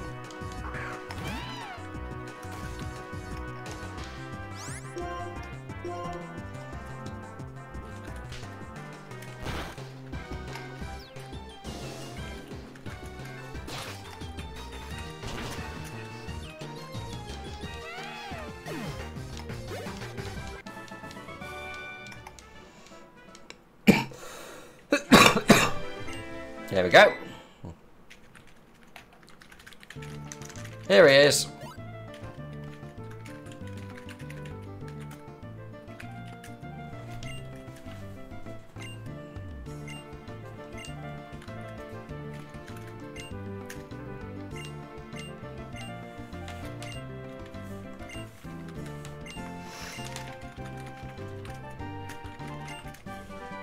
Oh good, I've got surf now. Alright. That is where you get surf. It is, yeah. it also is where he jumps off a cliff. Well, it's not the only time he does that. Well, yeah, that's kind of his hobby. You know, you should team up with Skylar. I reckon she could help you fly off a cliff. She should jump off with him. Yeah. I don't think she could shoot him out of a cannon. He just gets stuck there like a hairball. Yeah. Either that or like the cannon like fires his body out, but like his hair just gets ripped off. That sounds painful. Well, it's Skylar. We know that she'd enjoy that. This is true.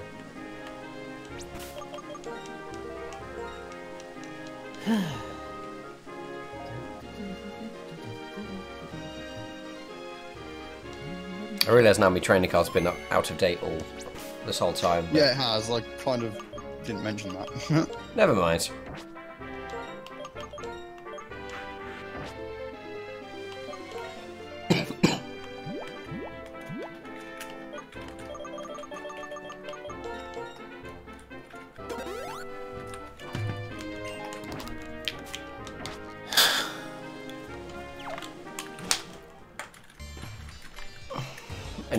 And into a cave.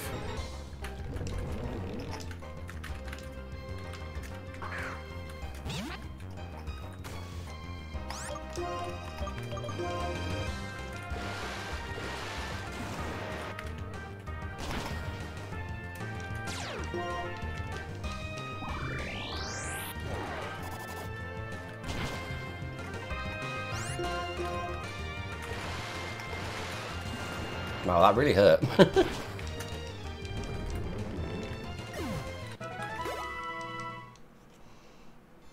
Yeah, I think rather than using Ducklet, I think I'll use Weeble instead. It's one way to do it. Yeah.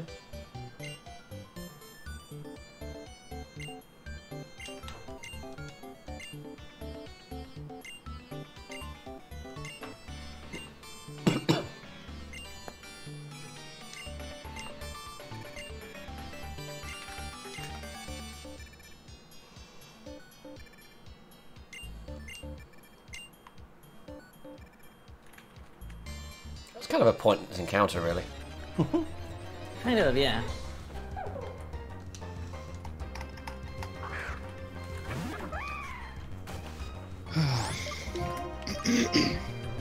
Oh yeah, Cubchoo. I kind of forgot this line existed.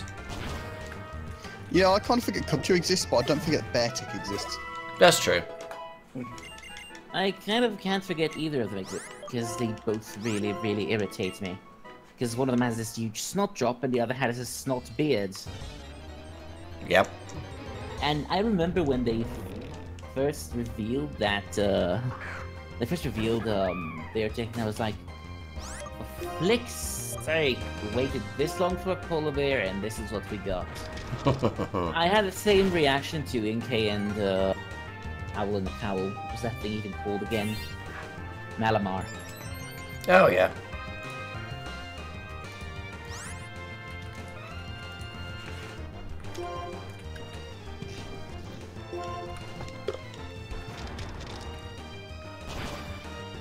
Stow, were you there when I mentioned the IO Whisper thing? The one about Zol not being Zol'd out. The one about when they mentioned it in Halo 2. Oh, yeah, you did mention that, and that was not yesterday, it was the day before. I think it was during my stream. Might have been. I'm just double checking because I'm trying to... I don't know. Yeah, Zol's not dead. Well, yeah, I guess I heard they turned him into a weapon too. Like, Yeah, he's a sniper rifle. like the last time they killed quote-unquote a worm god. Well, they killed Oryx and turned him into a gun. Yeah. That also happened to be Soldier. Zol is now also a gun. Yep. I see. The funny thing is when Oryx was turned into a gun, I was the only player that I actually encountered that actually used that gun. With Zol's gun, everybody seems to be using it. Which I guess is why he's called the Will of the Thousands. It sort of amuses me because the whole idea of the, you know, the used to be a boss, now it's a gun thing, is the fact that, you know, you're actually literally playing into their hands because they're like, you know, well, we tried to feed more traditionally, we kind of failed, so hey. It's very much because of the way... Contracts. It basically turns you into a magical girl. It's kind of a heads I win, tails you lose sort of scenario with them, because it's like their whole ideology is very much kill or be killed, and if you are killed, then you deserved it because the person who killed you is better than you. Yeah, the typical, you know, evolutionary biology schematic. Yeah. So by fighting them and killing them, you're just basically following their ideology. Yep.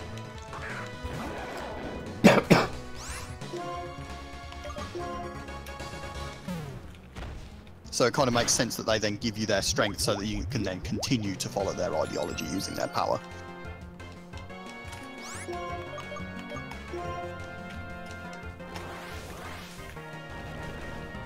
Fun times. Yep. Also, the gun is ridiculously overpowered. or at least will be for about a month Until Forsaken? until Forsaken, Gotcha. Pretty much. which is inevitably going to release something that just ends up completely overshadowing it or rendering it obsolete. I guess I should probably finish the Warmind campaign before that happens. You probably should. Yeah, I kinda should too, even though I don't really intend to get Forsaken. There's not the Warmind campaign's not particularly long, to be honest. It's literally, Yeah, I just have this really stupid boss fight I can't really handle. it's like kill wizard dude, kill worm dude, done. That's pretty much what it is. The funny thing is wizard dude's probably I'd say wizard dude is harder than worm dude.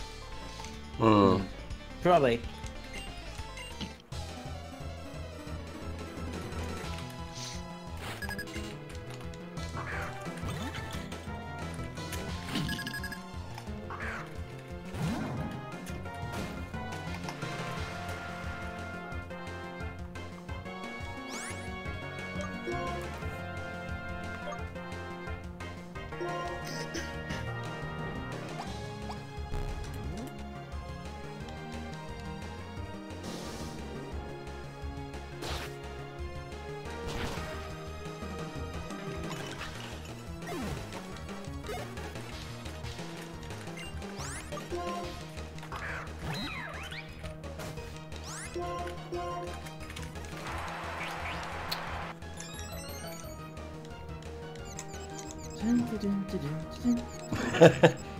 I have no idea.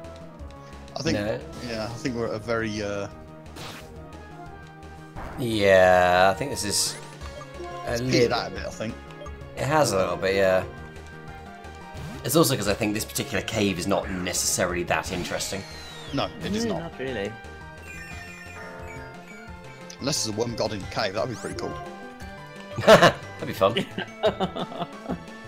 I mean, to be fair, there is the ice rock. That's true. True. That, We can go and look at it and look at it. we haven't got any Eevees to evolve, so... Nope.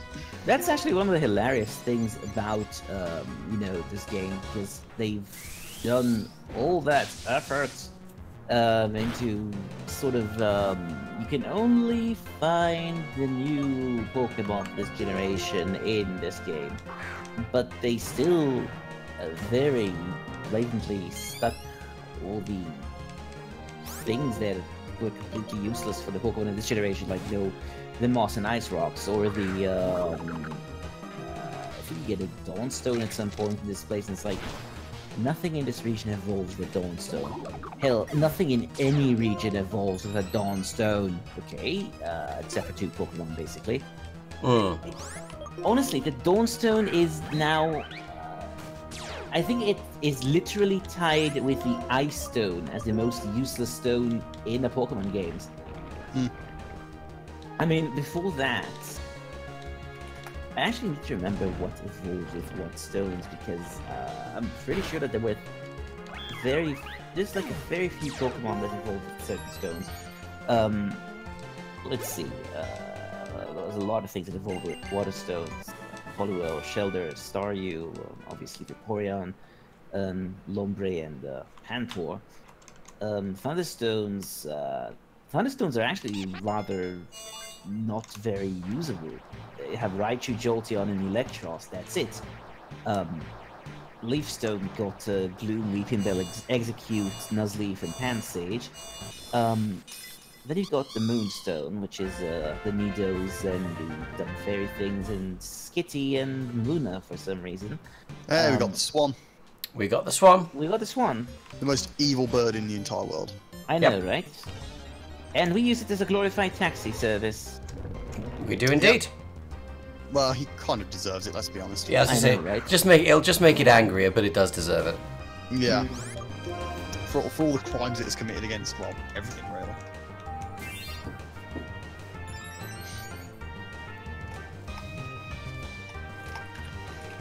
For all I its do recall wickedness. the Mega Swanna that I designed, Oh yeah, go on. which I basically because of its type combination, and 2 because of the fact that being basically a devil bird from hell, this is kind of an inevitable thing for it to happen to it. I gave it Lightning Rod. Nice. Just for the simple idea that some god is going to be trying to smite it repeatedly for being evil. Yeah, okay, I like that very much. Do you remember what you did to its stats? No. Unfortunately, I don't remember. Because, obviously, of my hard drive being wiped, I no longer have its stats available. Oh, I see, that's a shame. So, yeah, that's kind of a shame, but... I think it was just more of the same. To be honest, I think the stats just kind of all increased somewhat equally. Yeah, it makes sense. Yeah, I didn't really change the stats drastically on a huge number of them. The ones I did, I do remember quite distinctly. Oh yeah, go on.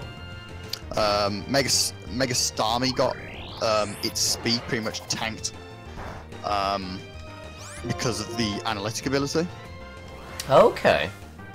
It also got turned into a water and steel type, and those increased stats went into its special attack and defenses.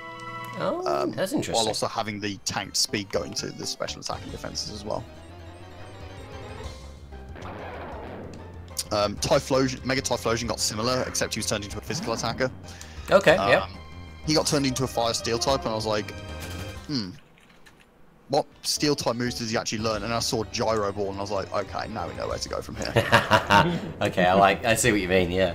So yeah, just tanked his speed, shoved loads of stats into his attack, and you just had this like mega Heatran that just steamrolls you with physical moves. Mega Farfetch got the Beedrill treatment. Oh, I Kind of had to. And this is before Gale Wings got nerfed. It ended up getting Gale Wings as well. So yeah, Mega Farfetch got basically super buffed. I'm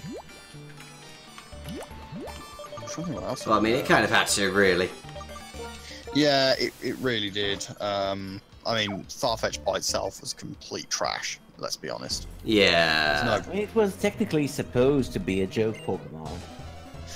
well, they nailed that. I'll give them that. Yeah, it certainly was.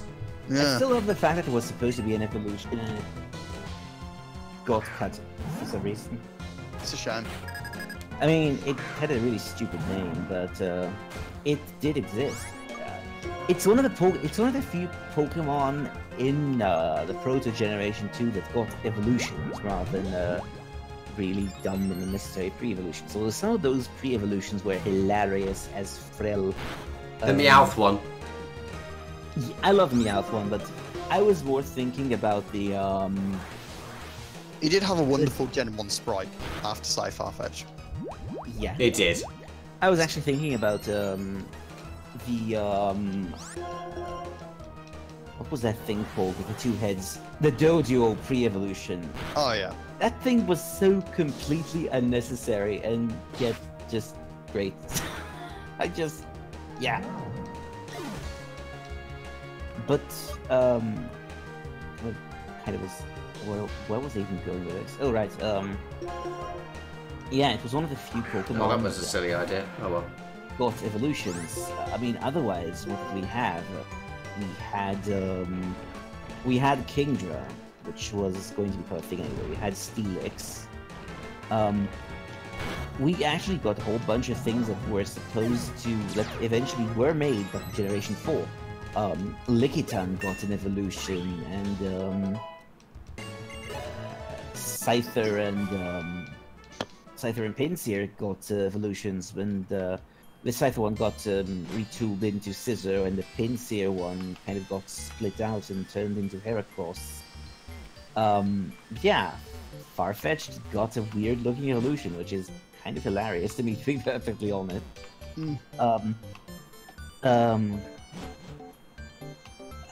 Weepinbell got an alternate evolution the way Gloom did, which I still feel kind of...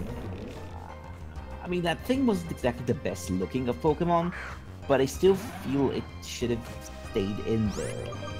Because, yeah, just Gloom getting Blossom, I don't know.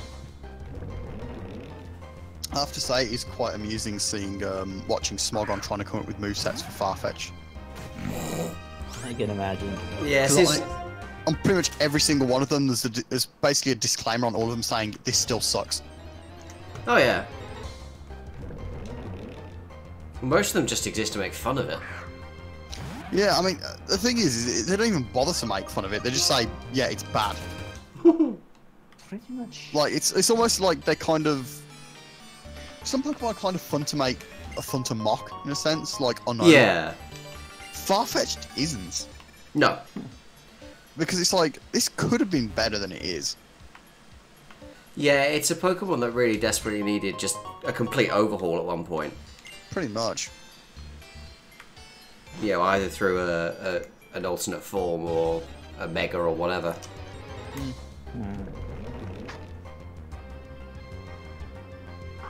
Just, its stats are horrible. That's the problem.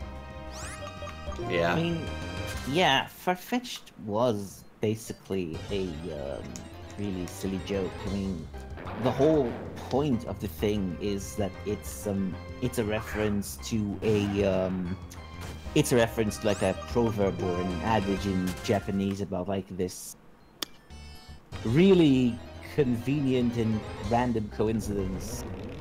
I mean, its name literally relates to that. It sort of literally means like a duck comes bearing a leek. Yeah.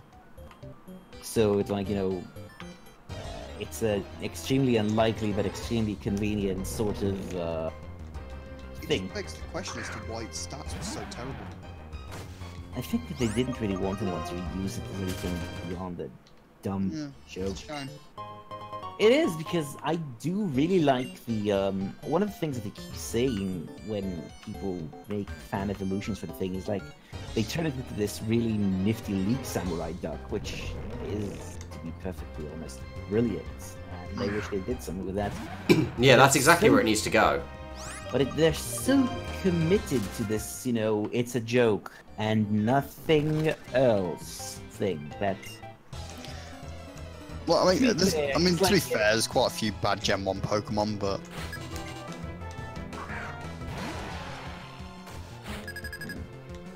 It does amuse me that one of those rather bad Gen 1 Pokemon was actually Porygon, considering how much effort it requires to get the thing. Yeah? And its stats are not that much better than Farfetch'd. Granted, it did get 2 evolutions afterwards, so, you know.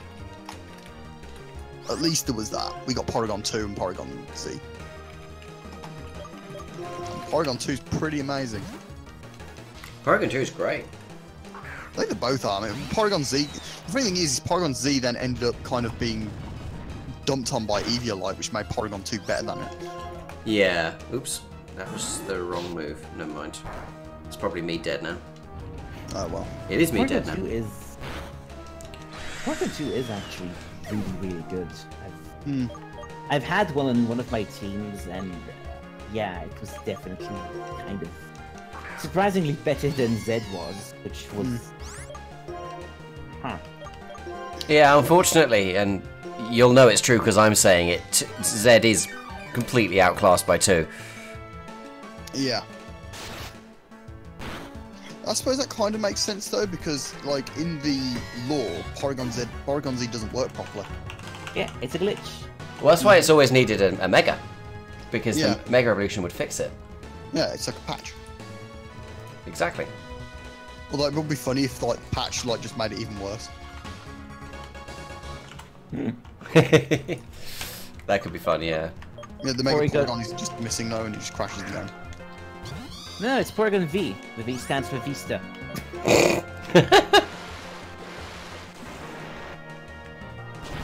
Oh dear God, there's a mental image for the ages. To be fair, I still absolutely love the fact that Porygon's shiny palette is a literal blue screen of death. Yes! I wonder if that was deliberate. It's gotta I be. have a feeling it is. Yeah. Gotta be deliberate.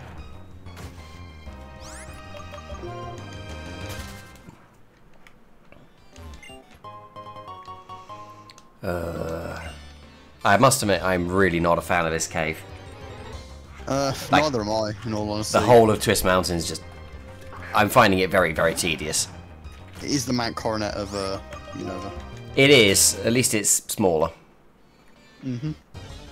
The encounter rate is ridiculous, though. I wish I had more repels. I am literally getting encounters every second tile. In fact, probably every other tile, if not every tile sometimes. I did have a bit ago when I think I had 4 encounters in a row. Like, on successive tiles.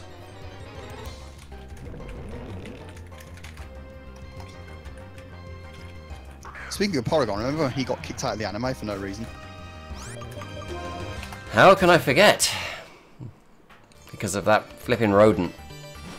Yep. Yeah, Pikachu got Porygon banned from the Oh, anime. is that a... It is! Yay! Oh, Escaped. Heal me, Doctor! Hey. If I can win, anyway. Because I only have 2 Pokemon. You won't find Doctor Who in Twist Mountain. The only No. doctors you'll find there are Doctor What and Doctor Y. And Doctor, when will I be rid of this thing? Yeah. When will I be free from this prison? Doctor, where did my life go so wrong? No, that's Coronet. Yeah. At least the rest of the game around it is good.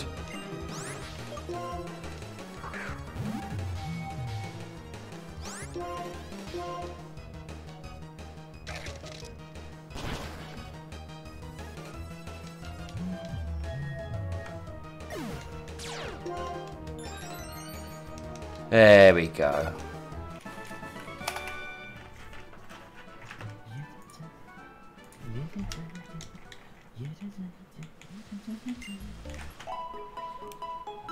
I like that. Let them recover slowly and then just max everyone immediately.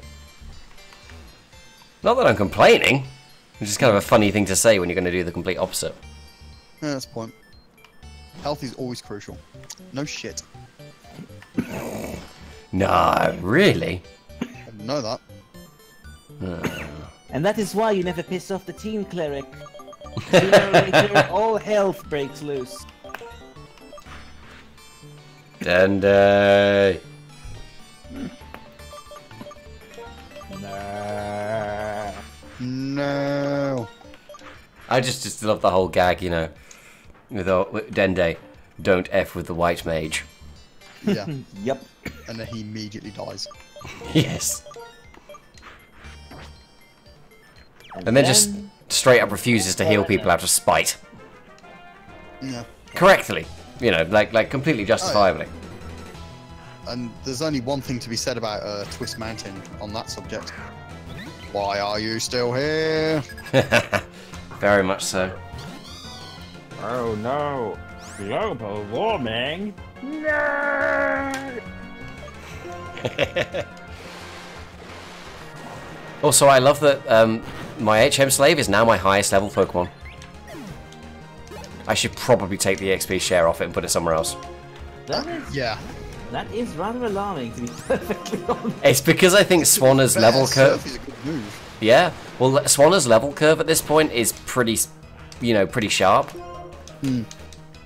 So it gets a lot of levels very quickly at this point, and I reckon it slows right down later on. Yeah, probably. Whereas I think a lot of my Pokemon are currently in the sort of sagging middle phase. Yeah.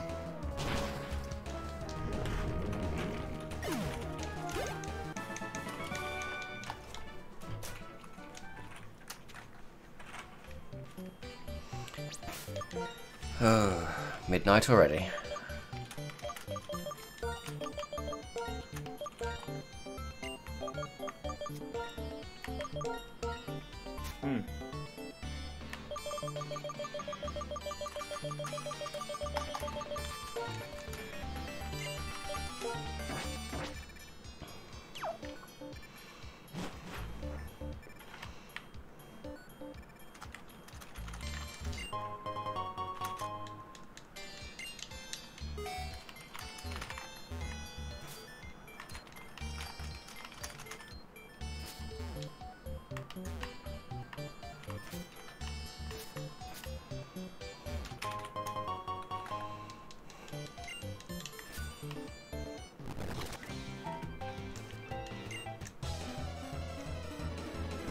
What is time?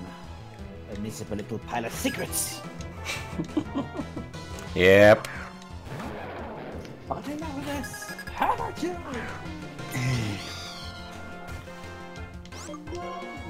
That line has the stupidest names ever. I mean, to be fair, they have the stupidest designs ever too, so it kind of works. I must admit, what I might do is keep going with this for another sort of 10-15 minutes, and if I don't get out of it in that time, I'll stop. Get to the end off stream, and then yeah. Yeah, because I don't have much of the night left, to be honest. Flare Blitz. That's a good move. Yeah, but the recoil. Oh, don't be a wimp. Learn it. Do it. Alright, fine. Keep things interesting. I mean, to be fair, like, it's either they live and hit you back, or they just die and you take recoil damage. Pick your poison. Well, true.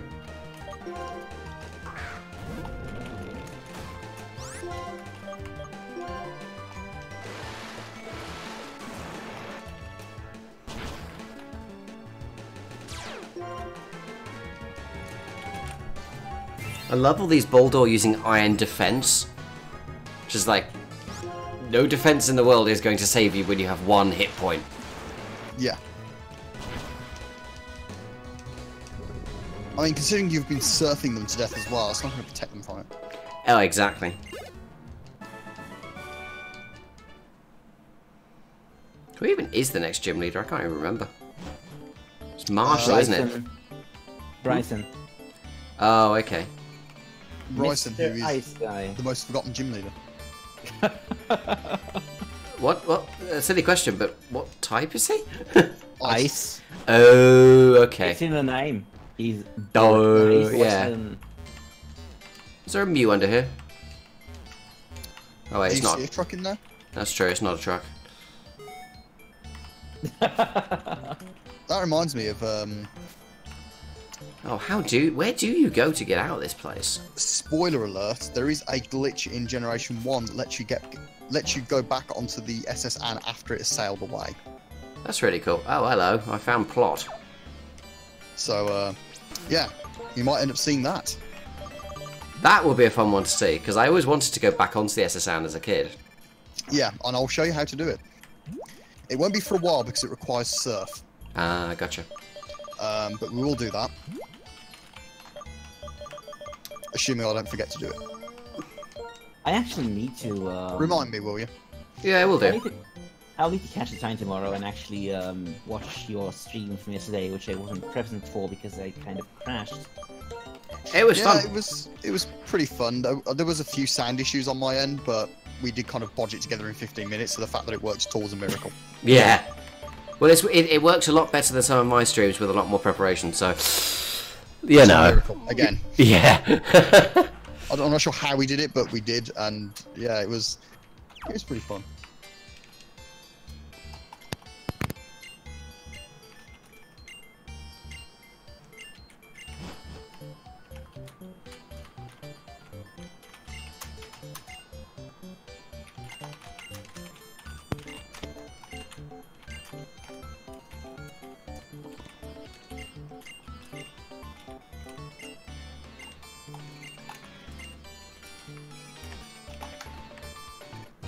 I mean, he wants to get strong because Bianca isn't.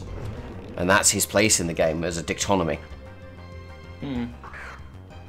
He's a plot device. Pretty much.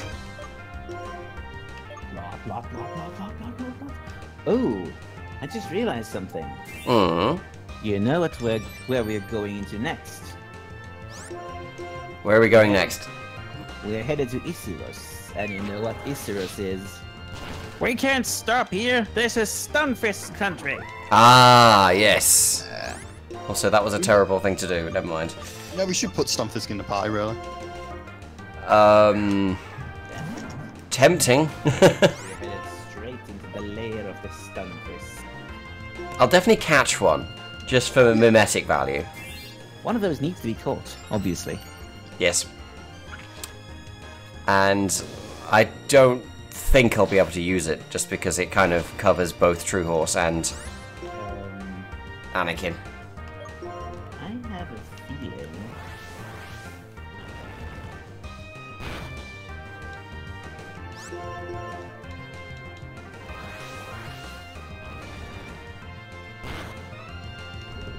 Hmm. Okay, this is weird. Discord actually stopped,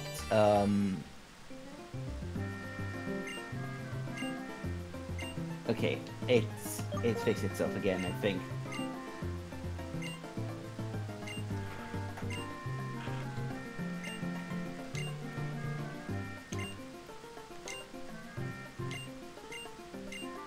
Or did it? Is Discord being bad? Oh wait, you got out. Yeah. Hey! You escaped the horrible mountain. Thank goodness. Okay, now I know for a fact it fixed itself. Just kind of went completely silent for a bit and was like, huh? I think it actually went silent. What is this guy? Yeah, Shellnet! Yeah. Turns into a ginger. Bit too slow for me to actually use, but, you know. Well, you can't evolve him either, can you? No. You can't. It's one of those Pokemon that you actually have to, you absolutely have to trade for a different species, which is a cool idea considering the fact that the species they're based on are literally a beetle that murders the hell out of and eats snails and a snail. So it's like it doesn't eat that thing; it just kind of steals its shell and uses it to become a knife. That's Also, I've probably been exposed to way too much weeb because when this guy started talking, it just sounded like he's saying "ore ore ore." Not ore. Yare yare does it. yeah.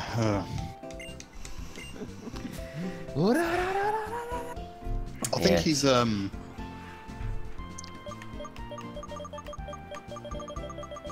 Haven't really got much to sell this guy just yet, but yeah, I think he's a bit obsessed with nuggets. he I is. like rocks. Yeah, nuggets, evolution stones. Yeah, he just collects rocks. I Yep, think he also likes stardusts and star pieces and. he does. Yeah, anything And other like things that have star in them. Stars. He's Nemesis.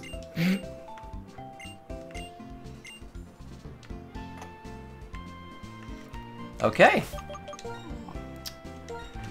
So we beat a gym, braved a mountain, got through a mountain, surprisingly, and now I have an overpowered swan, which has never ever ended well for anyone. Nope. So Not at all. I might, just because I kind of rushed through Twist Mountain because it's Twist Mountain, I might have to do a bit of off-screen grinding, but we'll see. I'll do some research. Yep. But yeah. But it is now, yeah, it's now 10 past midnight, so we've been on air for over 2 hours. So I think it is now time to end for now. We'll be back, I think, Sunday. I don't know who's on Sunday, but we shall find out. We may well have some midweek streams this week, but we will, as always, get back to you all. Keep an eye on the PokeCharms social media and PokeCharms.com. And that's really it for now. So, Yep. from Teapot, from Stellarwind, Elicidian, and from Cole, that's goodbye. Zippy doo, Bob. Bye bye. Laters.